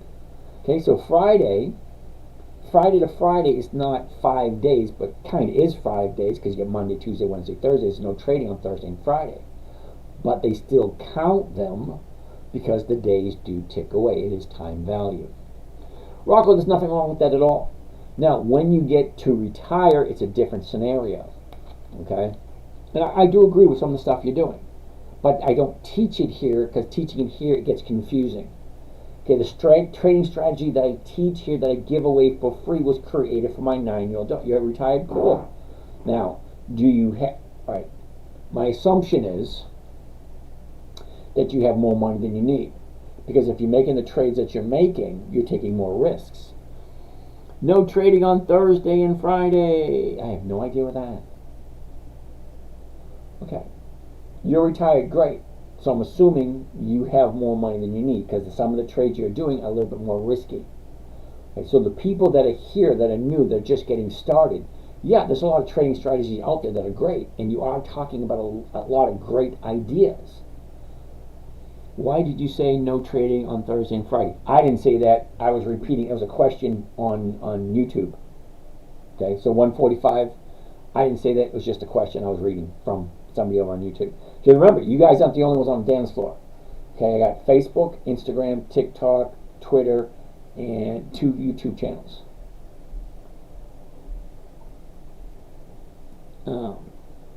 I was asked why you said it. Yeah. All right. So we already talked about ExxonMobil. ExxonMobil is going to be a no. I'll write it down for 2 weeks. We'll look at it again in 2 weeks. Did you mean Saturday and Sunday? Yeah. There's no trading on Saturdays and Sundays, but the clock still ticks. All right. Member on a team. Number 4, member on a team. Okay, cool. Just got the number 1. Hey, see, Miami just got the number 1 gift giver. Way, all right. I have no idea what it means, but hey, it's always great to be number 1. All right.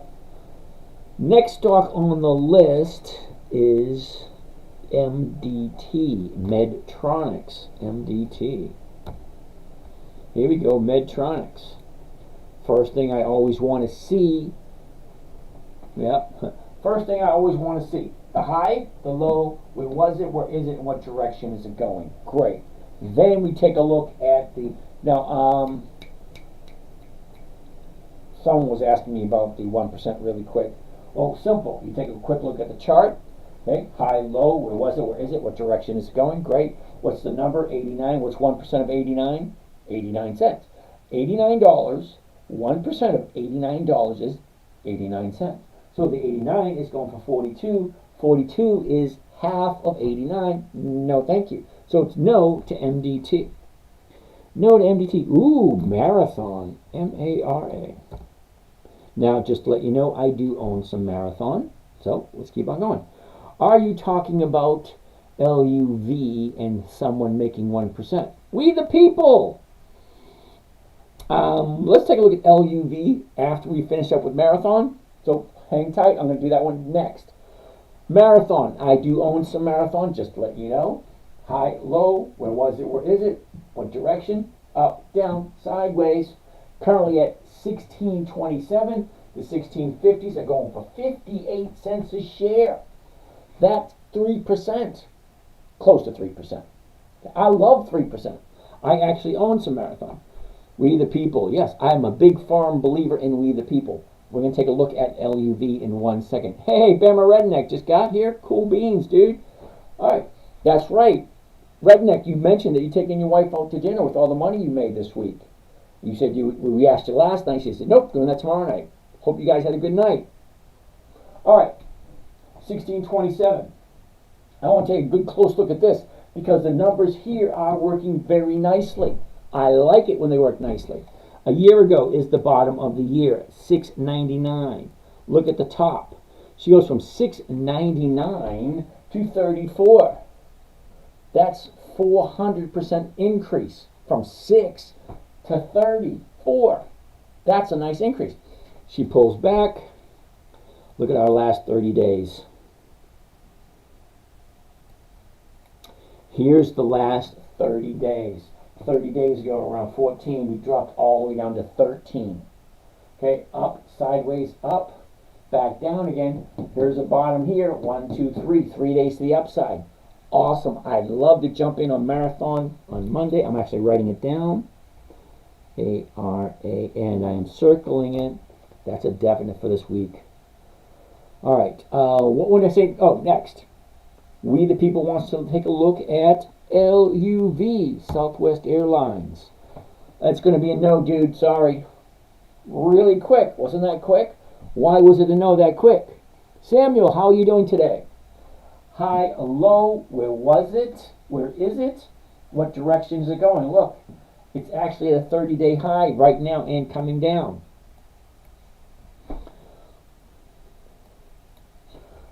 Beginning of August. Look, way down there. Can I join you, sir? Samuel, yes, you can. How are you? 23 is the bottom. back in August. She shoots up, pulls back, up. Now she's at the high. Yeah, no thank you. I don't play in that playground. I play right here. She goes up, pulls back. This is what I'm looking for. She goes up, pulls back. This is what I'm looking for. I like to buy at the low because you make the money buying low, selling high. Not buying high and waiting for it to go higher. Yeah, I don't play that game. I don't. I want consistency, predictability, and I want the odds in my favor. Now, why do I say that? 80% of all options expire worthless. So I don't want to be a buyer. I want to be a seller. That way 80% of everything I do is in my favor. Then I want to buy a stock when it's at a bottom and it's going to the upside. Again, that's in my favor. Okay, I want to invest in a company that is consistently profitable. At least 20 years of consistent profits. Again, the odds in my favor. Okay, I do everything to have the odds in my favor so that I consistently, I'm fine, I love your learning. Thank you, Samuel. Okay, let's keep on going. What else we got? Great neck, big steak. What's up? You went to big steak? Cool, never heard that, but that's good. Rocco, nice. I'll sell 10 puts on them. Well, good. What puts would you sell on Marathon? Well, let's take a look at Marathon. M-A-R-A. I do the 16s or the 1650s. 16s are going for 51. The 1650s are going for 76. Now, the reason why I say that, look at the movement. Okay, here we are, 15. Jumps up to 19, dropped down to 13, back up to 18, back down to 14. She's channeling sideways. So, hypothetically speaking, if she continues the way she's going, she's going to go up a little bit more. And about a week or so, she's going to turn around and come back down again. I have no problem buying Marathon. It's Marathon. It is written down and it's circled.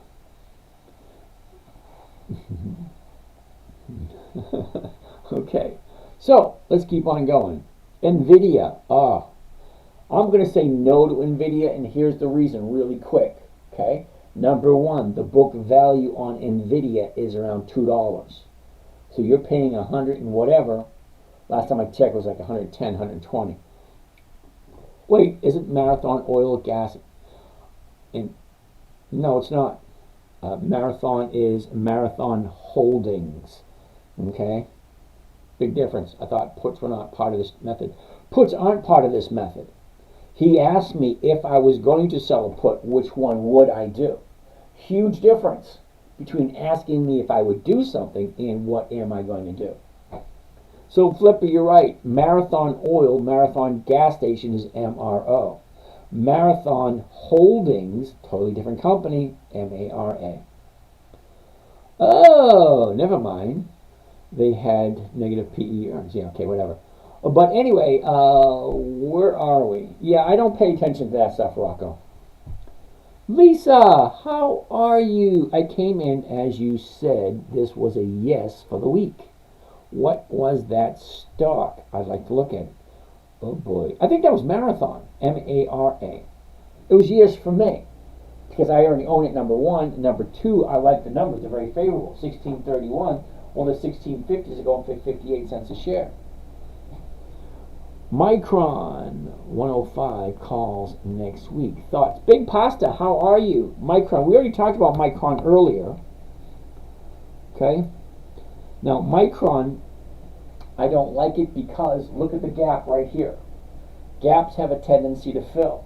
She gaps up, only pulls down 3 days, goes sideways for 2 and up 1. Something just doesn't feel right there. What's your all-time percentage? I think it would have been 10x. You know, that's my all-time. You know, you buy it for $1, you sell it for $10. That's 10x. Okay, but that's not what I'm looking for. Okay, ESU. I'm looking for a safe, predictable, consistent 1% per week because I could sit in front of the computer and make a bunch of money. That's not what I'm looking for. What I'm looking for, simplicity, ease of use, safety, and predictability.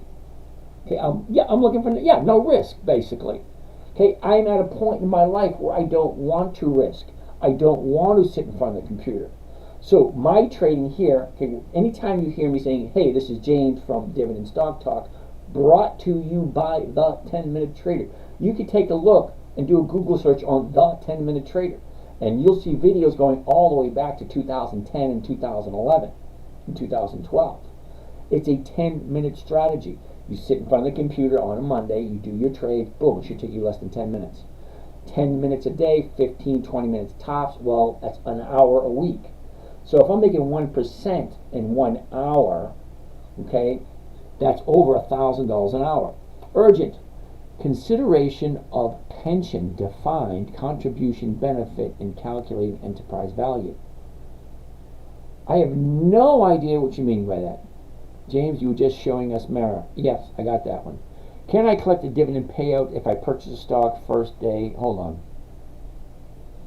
VE, can I collect dividend payouts if I purchase the stock one day before the dividend payout?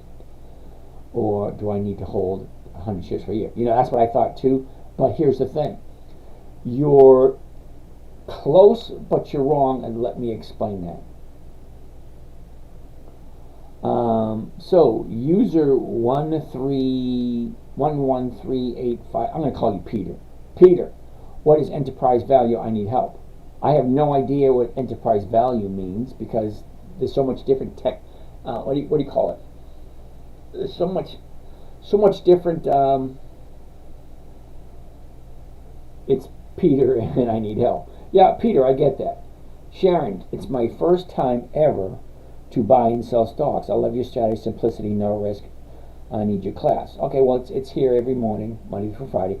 How did you know my name was Peter? It was a guess. Sorry.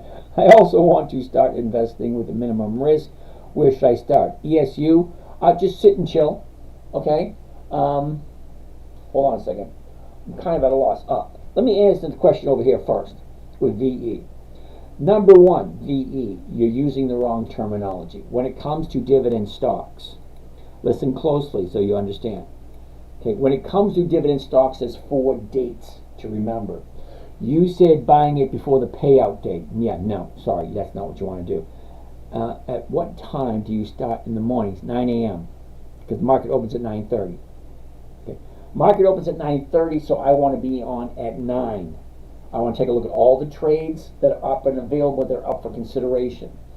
Jackie Creed, oh my goodness, Jackie, how are you doing? Hey, greetings from St. Petersburg, Florida. Nice to see you. Or nice to be seen by you. I don't know, one of those things. Anyway, so as I'm saying, first of all, you got to get the terminology correct. Most people, when they first start out, they lose money by hitting the wrong button and using the wrong terminology. So you said here, one day before the dividend payout. Okay, so there's 4 dates to remember. Date number 1 is the announcement date. Date number 2 is the EX dividend date. That's the last day the stock trades before the dividend's paid out. Date number 3 is the date of record. Whoever owns the stock on the date of record is entitled to the dividend. Okay? And date number 4, the payment date. That's when we get the check. Yeah, if you buy it before the payment date, you don't get anything. You got to buy it before the EX dividend date. And that's where the little green dots are. So let's go back here for a second. Oops. Okay, see all these green dots? These represent all the companies that are having dividends coming up in the next couple of months, in the next couple of weeks. This is this week here. Well, this is Monday. Monday, look at them all. 4, 8, 10, 14. 14 companies are paying a dividend on Monday. 4, 8, 10, 12 on Tuesday. 4, 8, 12, 16 on Wednesday. Thursday, 4, 8, 12, 16, 19. There's so on and so forth. Each one of these dots represents a company that's paying out a dividend. Okay, if you buy it before the EX date, before the little green dot, you are entitled to the dividend. And no, you do not have to hold it on for a whole year. So, Peter, you need help. Could I just sell? Yeah, you could. Wait a minute. Whoa, what was that question? Could I sell on the EX date? No. You can sell it after the date of record. If you want to collect the dividend, you're going to buy it before the EX date, sell it after the EX date or after the date of record. Then you can collect the dividend. Okay, you don't have to hold it for a whole year. But here's the thing, remember, stocks go up before the dividend. And then after the dividend, they have a tendency to go down. Thanks for answering questions. You're welcome. Well, that's what I'm here for. I'm here to answer your questions. You have a questions? I'm here to answer it. Okay, so let's get back over here. Peter, you need help. My first time buying simple strategy. Okay, now when I say, Sharon, when I say this is a simple strategy, when my daughter was 9 years old, as a matter of fact, you're new here, so I'm going to show you. Okay, we're going to go here. Okay, The 10 Minute Trader. Okay, put the10minutetrade.com. Here it is right here. Now, I want to go all the way down to here to all the links on my social media. Okay, here's all my social media right there. Going to look at my YouTube channel right there, and that would be The 10 Minute Trader. If you do a search on The 10 Minute Trader, you'll see this website is over 20 years old.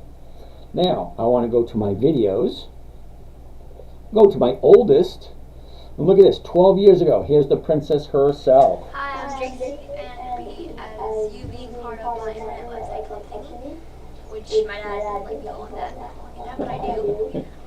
Being part of that, you're going to be getting weekly lists of stocks I'll be trading, and every month you'll be getting. Hey, that's me. 12, 13 years ago. I had more here. Better looking, believe it or not, I still have this t-shirt. It's like 14 years old, and I still have it. And it still fits.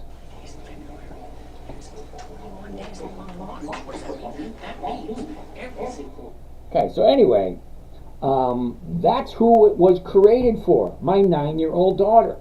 She jumped on my lap and said, Daddy, can you teach me how to trade? So here's the challenge when you have a 9-year-old daughter. It has to be simple. It has to be safe. It has to be predictable, consistent, and most importantly, no way for her to lose. So it came along with 5 rules, very important. Number 1, never buy something you don't understand. Never sell at a loss. Make sure the company is consistently profitable. I like 20 years of consistent profits. Number 4, make sure there's weekly options. Weekly options allows me weekly cash flow. That's what I'm looking for, weekly cash flow. I grew up in the 60s, 70s, and 80s. We went to work 8 o'clock in the morning. On Friday, 4:30, 5 o'clock, we got paid. Well, this here allows me to jump in 9 o'clock Monday morning, do my trades. I'm on for an hour because I have a bunch of people that trade with me. I actually have a live trading group that trades with me. You can actually see all my trades. And by the way, I didn't show it to you, but here it is. Right underneath all my social media, okay? YouTube, Twitter, Facebook, Instagram, podcast. Yep, I do a podcast. LinkedIn, Patreon, TikTok, and books by James. Yes, James has written 14 books. Underneath all that, you'll see the accounts that I share with you. Okay, these are all the trades that I currently do. You click on any one of them. Hey, why isn't that opening up? Okay, you click on any one of them, it tells you all the trades I did for that week. Every entry you see is a 1 week at a time. So, 7/8, that's what, the second week of July? Okay, I bought Walgreens, Macy's, Walgreens, Series, Comcast, Macy's, MPW, and Walgreens. Okay, what did I make that week? The number's up there also. 1.13%, 3.84%, 5.2%, week number 28, second week, third quarter. Second week, third quarter. We are currently in the first week, fourth quarter. Now, one of these accounts I reset back to 0 every year so people can follow me, and the math is simple and easy.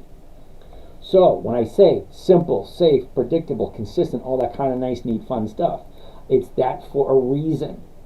My 9-year-old daughter, she was not a Mensa student. She was not in the honors class. She was the average, everyday, normal, wonderful little girl at 9 years old. It had to be simple, safe, predictable. So you heard it all. Okay, has to be simple. So let's keep on going. Where are we? Okay, so you can't help with enterprise value, but what are the best metrics for an equity investor? Oh my goodness. All right, now, you want to have a good conversation, fine. Give me a phone number, we'll have a great, wonderful conversation. However, when I tell you over and over and over again, the trading strategy I am sharing here with you for free, simple, safe, predictable, consistent, no way to lose. You want to add a lot of different matrices in there. You want to add pricing methods for options. You want to talk about all the different Greeks, the Vega, the Theta, the Delta, the Gamma. You want to talk about all that? Great, fine, wonderful. I don't want to bore all these other people with that information. It's really confusing. Okay, then you're going to want to talk about implied volatility. You're going to want to talk about a lot of other things that are nothing more than confusing to a 9-year-old. So yeah, a lot of that stuff is important once you get your foot in the door. This is what I consider as a stair-step system. It's simple, it is easy. It allows you to walk into the realm of the trading. Never buy something you don't understand. Why would you buy Micron Technologies if you don't know who they are and you don't know what they do? Okay, so I say stick to the basics. Ford, General Motors, AT&T, IBM, Colgate-Palmolive, Bank of America, Wells Fargo, Home Depot, Lowe's. There's hundreds upon hundreds of companies that are household names. Okay, Visa, MasterCard, household names, Carnival Cruise Lines. Everybody's heard of these. When you have some stock, do we need to set a stop loss order? I don't use stop loss orders. Okay, remember rule number 1, never buy something you do not want to own long term. Buy it as if you're going to hold it for the long term.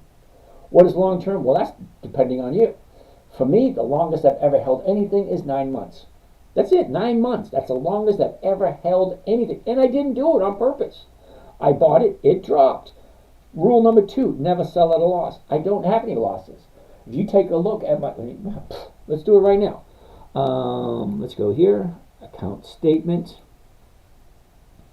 Okay, it says profit and loss year to date. See, P&L year to date, loss, all the way down here. But look over to here. I still own most of them. So in this account, I have 2 losses, that's it. Okay, account over here, what is it? This one here. Account summary. Okay. Profit and loss year to date. Loss. Look at this. There's 5 of them. But I still own all 5. I have no losses in this count from the beginning of January. I have no intention whatsoever of selling any of these things for less than I paid for it. Rule number 2, never sell at a loss. It defeats the purpose of the whole game. Now, Marathon, right here, I make a nice return on it every single week. So what if the stock goes down? I really don't care because it's consistently bringing me in over 1% every single week. Even though the stock value has gone down, the cash flow doesn't change. Consistency, predictability, safety, those are my main things that I'm looking for, and cash flow. What do I think about margin? Flipper, awesome question. I always tell new investors, stay away from margin until you understand it. Now, I have 2 accounts that are margin accounts. I've been doing this for 20 years. I have no problem whatsoever paying for borrowed money. Now, currently I borrow money at 10%. Okay, if I'm making 50%, I have no problem paying 10%. As a matter of fact, I'll even pay up to 20% to borrow money. I don't care. Because if I'm making 50% per year and I'm borrowing the money at 20% per year, well, I'm making 30% on something I'm already doing anyway. Okay, so if I'm buying 1,000 shares and somebody lends me money, well, now I'll borrow 10,000 shares. It's just another zero. That's all it is to me. It's just a numbers game. In Flipper, yeah, I love margin, but I always tell new investors stay away from it until you understand it. I also tell new investors don't invest any real money until you get good at paper trading. What's paper trading? It's like Monopoly. You're playing Monopoly in the stock market. Same thing. You're buying shares, you're selling shares. It looks real, but then it says paper money. This is a simulated trade. Okay? You do that first. It's free. You can download Thinkorswim. Go to thinkorswim.com, download it on your computer. Don't use the online version. It doesn't have the same amount of amenities as the downloadable version has. Okay. The only bad thing I know about the downloadable version, every weekend they update.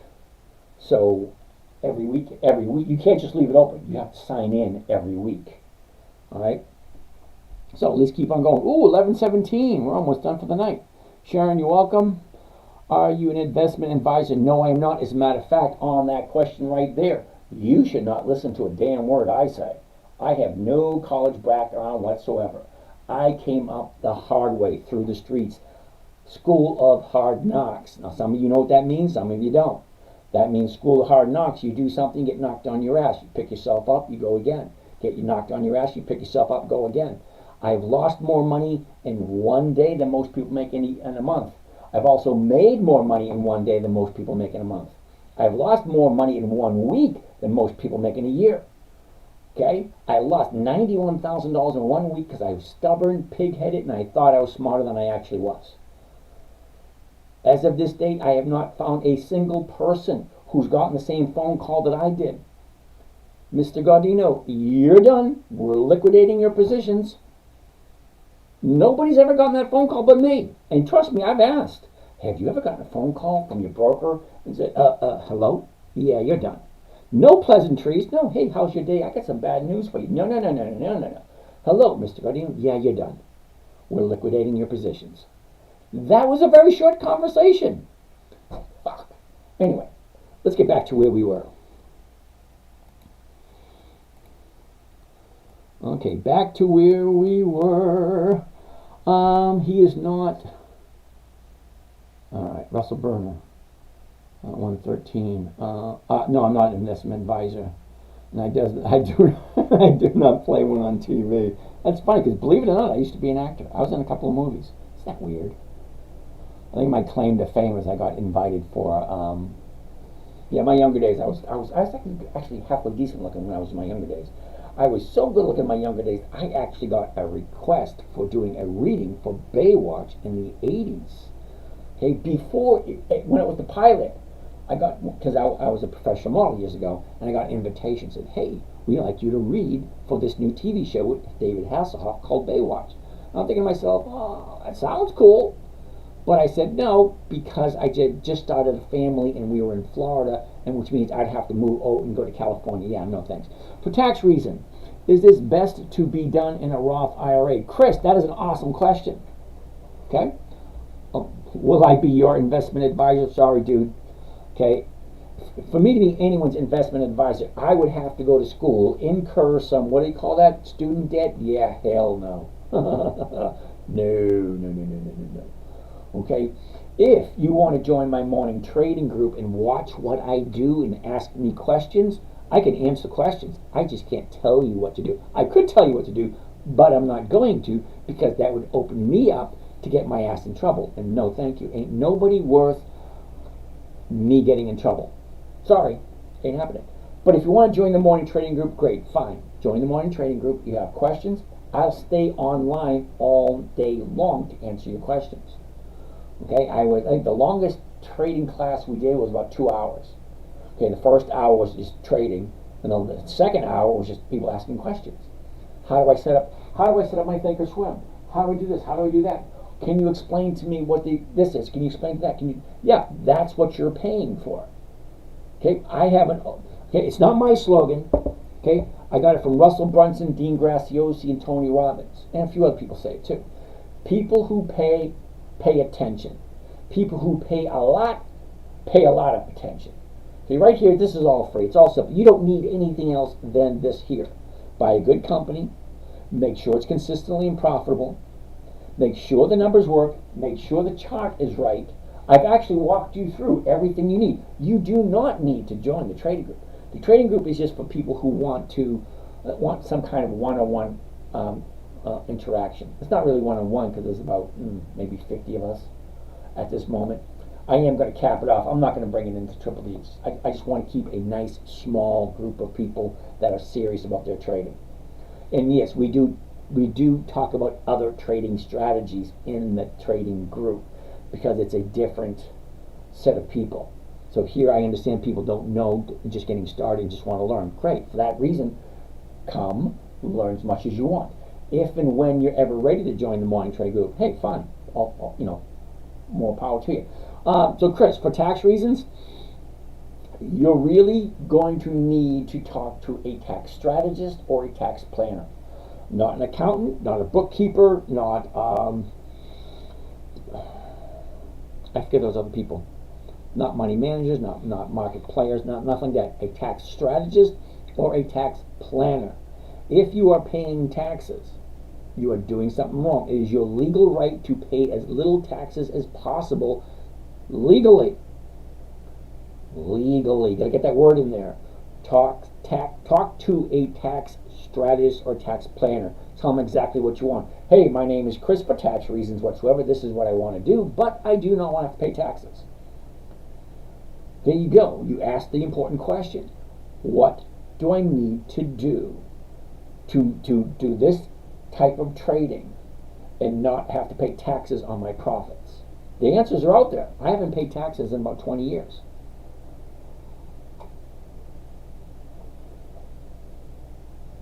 Twisted Philly. Where is the screen that shows you the green dots on the calendar? First of all, you got to go to the Market Watch. Okay, on your screen, on the very top, you'll see in gray letters, Market Watch. The second line down, calendar. Now, here's the calendar here. To find out what stocks you want to look at, well, you got to put it in that square over there. I'm in the wrong one. Here we go. Okay. Here is where you put the stock symbol, whichever one you want to look for. Now, you can look for dividends, earnings, conference calls. These are all the activities that corporations do. So if you want to know when they have their earnings, good. Press the earnings button. Me, I don't care about earnings. I'm only interested in the dividends because the dividend is the portion of the profits of the company that's given back to the investors. Now, we're investors. I want a portion of the profits.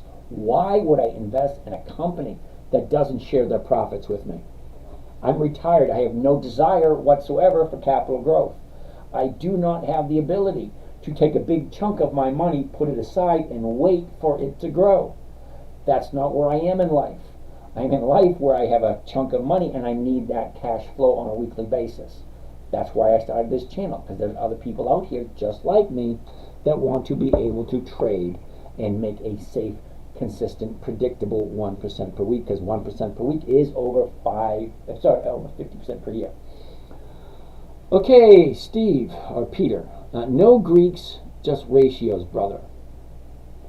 Okay, interesting. I would have to learn what ratios it is you're talking about, because at this moment in time, it had to be simple and safe. When I say simple and safe, fine. I'm talking about companies like IBM, AT&T, Home Depot, General Motors, Bristol Myers Squibb, Wells Fargo, IBM. What do we have up here? That's too many. The Gap, Applied Materials, Campbell Soup, Archer Daniels, JP Morgan, Cisco, Globe Life, Colgate, Palmolive, Exxon Mobil, so on and so forth. Companies I've heard of, companies I grew up with, companies I know what they do. Okay, that's what I'm looking for. You guys are going to be different. You guys have to figure out what it is you're looking for and then do your trading, your investing in that manner. You have some people on here that are long-term traders. They want to buy something, hold on to it forever. Hey, fine, great. That's not what I'm doing. That's not what I'm looking for. I'm looking for consistent weekly cash flow. All right. Can anyone refer a good tax strategist? We the people. It is Think or Swim from Schwab. It's a trading platform. Thank you. Denny, have you ever lost money buying stocks? Ever? Oh, hell yeah. Okay, Denny, if you're under the impression that you can buy some stocks and not lose, yeah, someone's lying to you. Any investment has a risk of losing. As a matter of fact, you're going to buy stocks and they are going to go down. You're going to buy stocks and they are going to go up. You're also going to buy stocks that actually do nothing, just stay at the exact same price. Okay, that's what you're going to get. If you think it's anything other than that, then it's a no. All right, B. All right, hold on, let me get to that one. Yep, Richard Boone, thank you, sir. I missed some questions. There's a couple of good ones there. I want to take a look at them. Who are you? Richard Bruner, who are you? Oh, what about 2008? See, funny thing about 2008. Okay, yeah, I lost money in 2008. I didn't start this trading strategy until, I think, right around 2008. That's when I started. But I didn't start recording anything. Ooh, you're going to like this. Hold on a second. I found this information on my old, well, it's not a podcast. What do they call that? No, it wasn't a podcast. Blog. I had a blog. Check it out. My very first trade that I shared online, August 31st, 2011. That's when I first started posting all my trades. So look at it.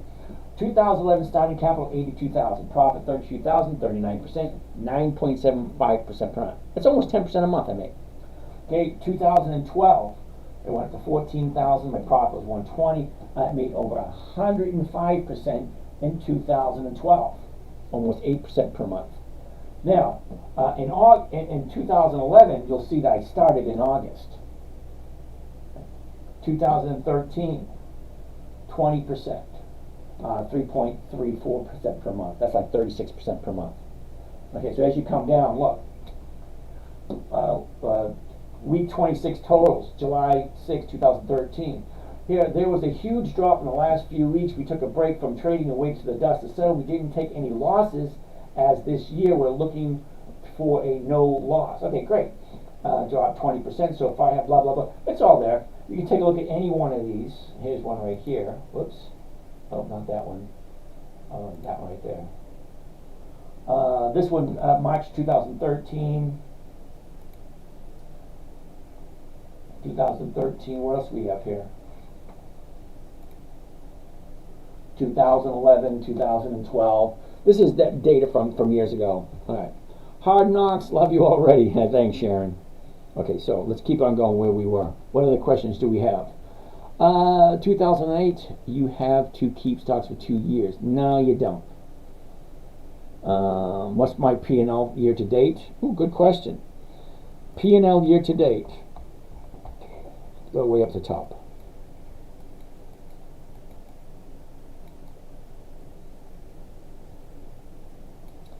Okay, so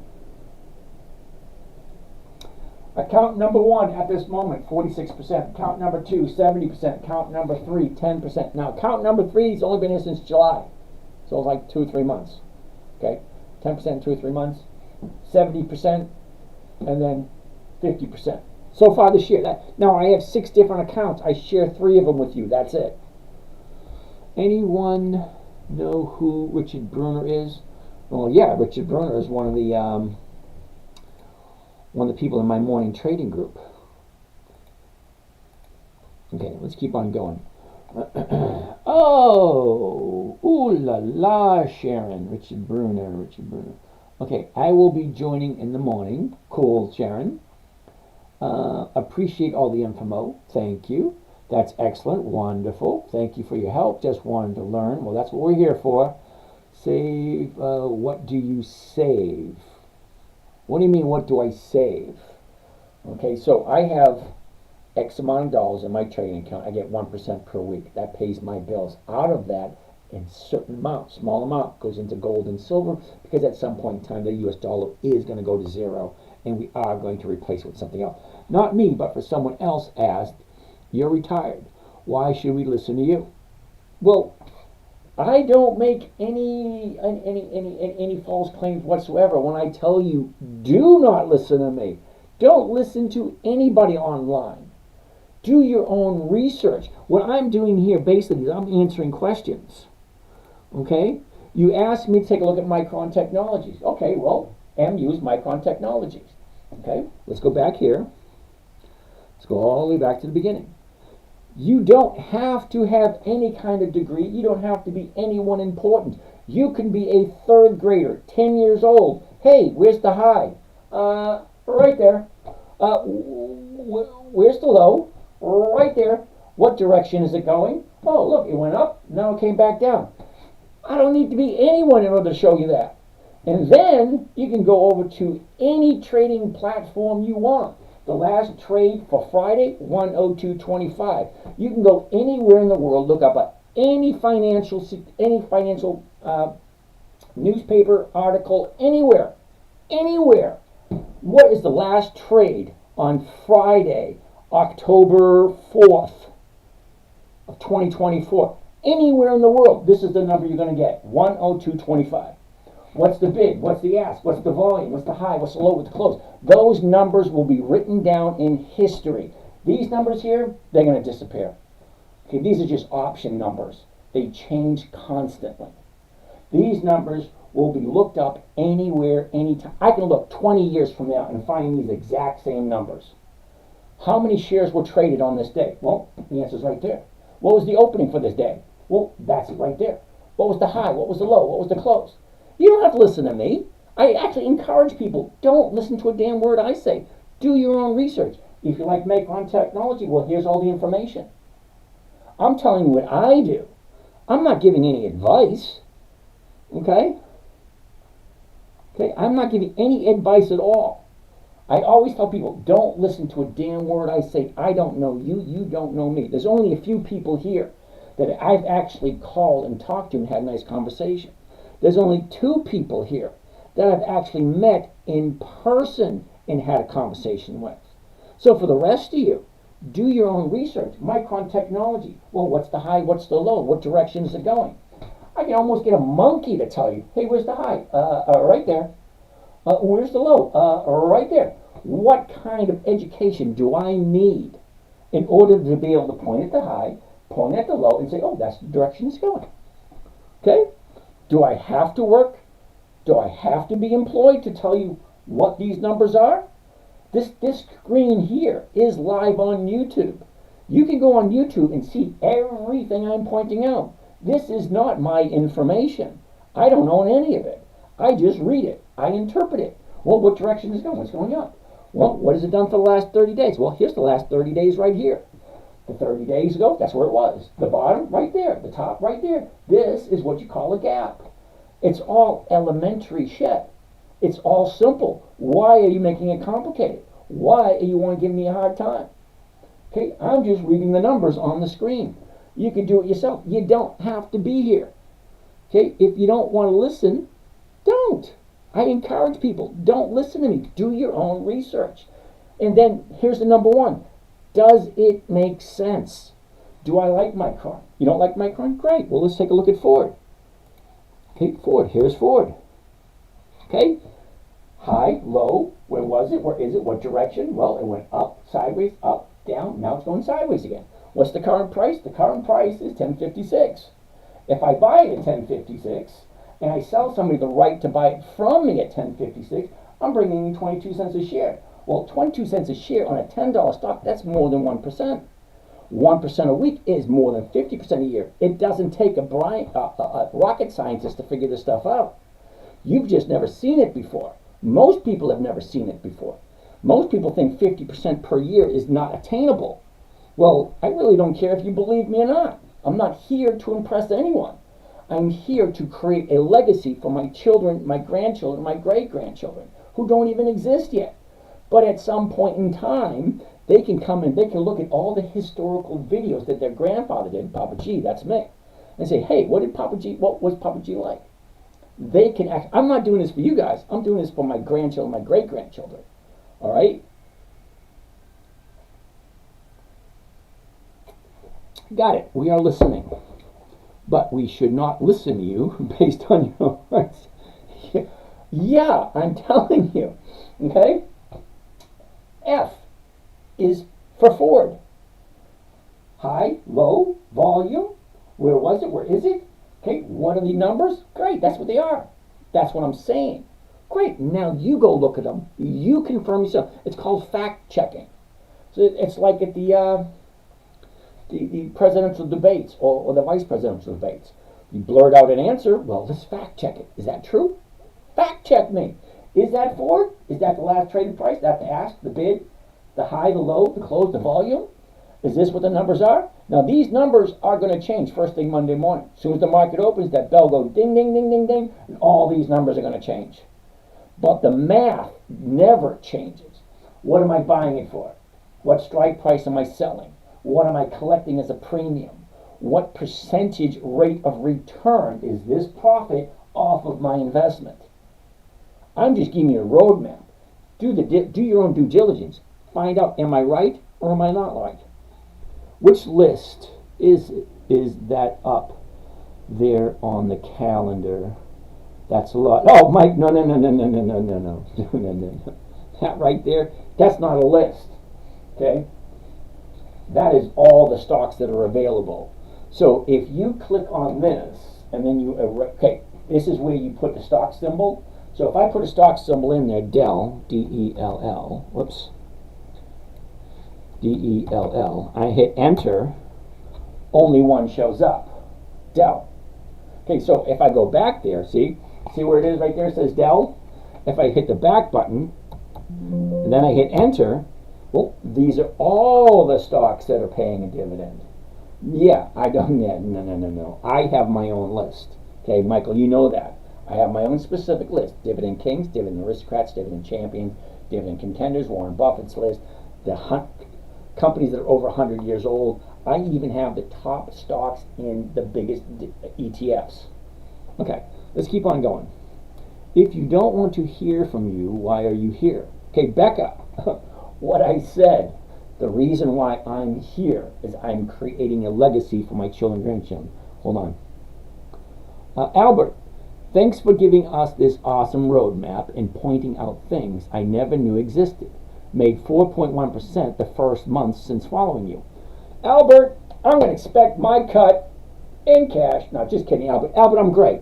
Great. Awesome that you're doing good. Seriously. But never buy something you do not want to hold on to long term. You just might have to. I bought Kimberly Clark last year with all intentions of being in on Monday, out on Friday. The stock dropped. I had to wait 9 months for it to go back up so I can sell it at a profit. Because for me, rule number 2, never sell at a loss. I don't like losses. I don't like them following me around, staring over my shoulder, gnawing. Yeah, no, I don't like losses. I will carry a stock out over and over and over and keep pushing it up and keep getting smaller and smaller amount. It's like my cow analogy. If I buy a cow and it gives me a gallon of milk, great, wonderful, I have a bunch of milk. What happens when that cow stops giving me a gallon? It only gives me a quart or a pint. Do I get rid of it? No, I'm still thirsty. Same thing with stock. I buy stock, I get 1%. Great, wonderful. What happens when it stops giving me 1? What if it only gives me 0.5%? Well, 0.5% is still 26% per year. Who is getting 26% per year? Almost no one. But here's the thing. If you go back to my list,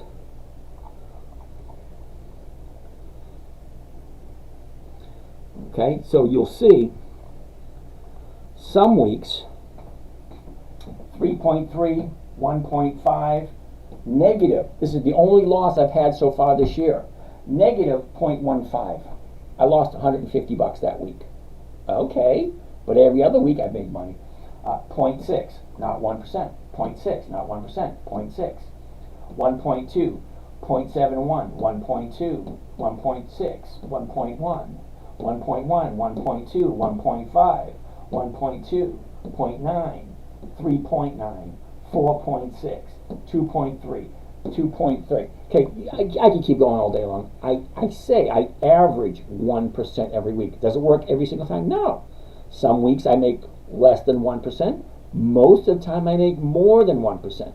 but it averages out to over 1%, over 50% per year. Okay, so I'm way past 11:30. Let's keep going.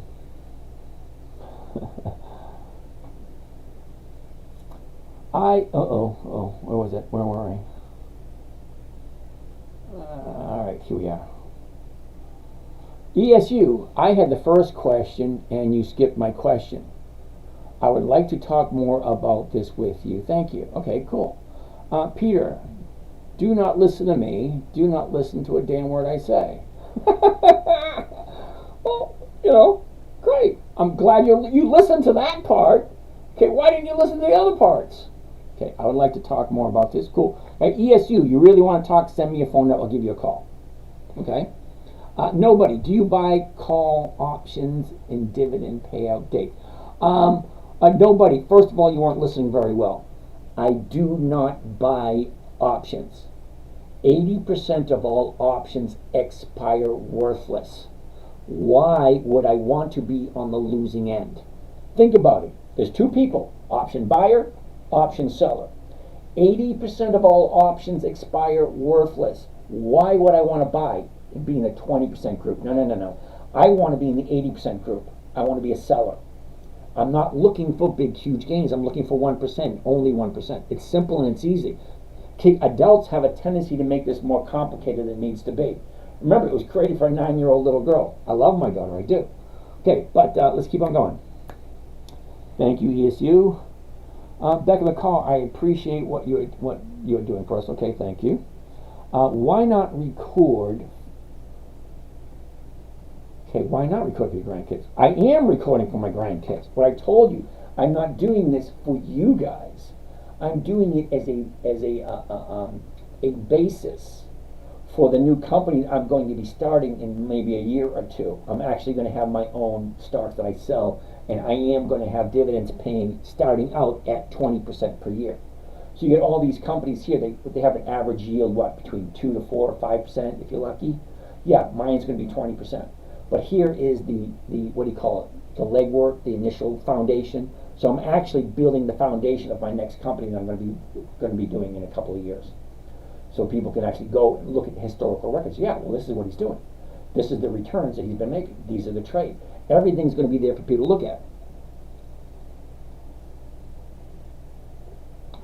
Okay, let's keep on doing this. More questions. Mike David Robinson, thank you. Mike T. Justice. 100 shares is all you need to sell options. Yep. Even if they're not doing dividends soon. That's absolutely correct. Okay, Michael T. Justice, you're in a position now, we've had a conversation where you have X amount of dollars to work with. You're in the building phase. Okay, when I first started, I only started out with 12 grand. Okay, that was 20 some odd years ago. So yeah, it takes time. 1% a week, it does get up there. You'll double your money like every 14 to 16 months. Denny! Reporting since 2012. What about 2008? Sorry, Denny, I didn't keep track of anything when I first started. I first started trading, I think, in 2006. I didn't keep track of any of that stuff. Reporting since 2012. What about 2008? It took many good stocks 3 years to recover. Yep. Keep doing it, brother. Don't listen to them. Yep, thank you. I agree with this message. Thank you. Flipper, can Dividend Kings, Aristocrats, etc. have an uploadable version in the calendar? All right, Flipper, what you're going to need to do. Ready? Okay, this is what I tell everyone. It's simple. Go to Google. In the Google search, write in Dividend Kings List 2024. You're going to get a whole bunch. There's a company called Sure Dividend. They actually will send you a PDF or an Excel sheet that has awesome stuff. It does. And they send it to you for free. You put in your email list and they'll send you that to you. And then you put in Dividend Aristocrats List 2024. They'll send you that list. You can ask for many lists. Oh, excuse me. So that being said, oh my goodness, we're way past it. Thank you. All right, so we're basically done here. Answered all the questions. Wonderful, marvelous. Okay, I think we covered everything. So we're going to do the same exact thing Same bat time, same bat channel tomorrow night, 9 p.m. 9 p.m. to 11:30. Okay? So, that being said, you guys have a great night. We'll see you again tomorrow. Alright, still rise. Google in the search bar Dividend Kings List 2024. Then you'll get a whole bunch. Can I DM you? Yeah. If you really want to chat, DM me. See, I say this every night. If you want to talk to me, DM me your phone number. I will give you a call. That being said, we're done over here in Instagram. Bye, all y'all. Jackie Creed. Jackie Creed Mbone. I don't know, is it Mbone or Mbone? I don't know. But Jackie, you have a great night, and it was nice seeing you. Thanks for stopping by. Send me a DM. We can chat, whatever. Have a great night. Bye. Okay, all you over here on X. Ooh, stop broadcasting on X. There we go. Post for 30 days. You guys over here. There you go. We are done. Over with. And then over here on YouTube, done. Whoa, try it again. Done. There we go. And done. And over here, done. And last but not least, you guys down here, have a great, wonderful, awesome day. All right, that being said, we'll catch you again tomorrow.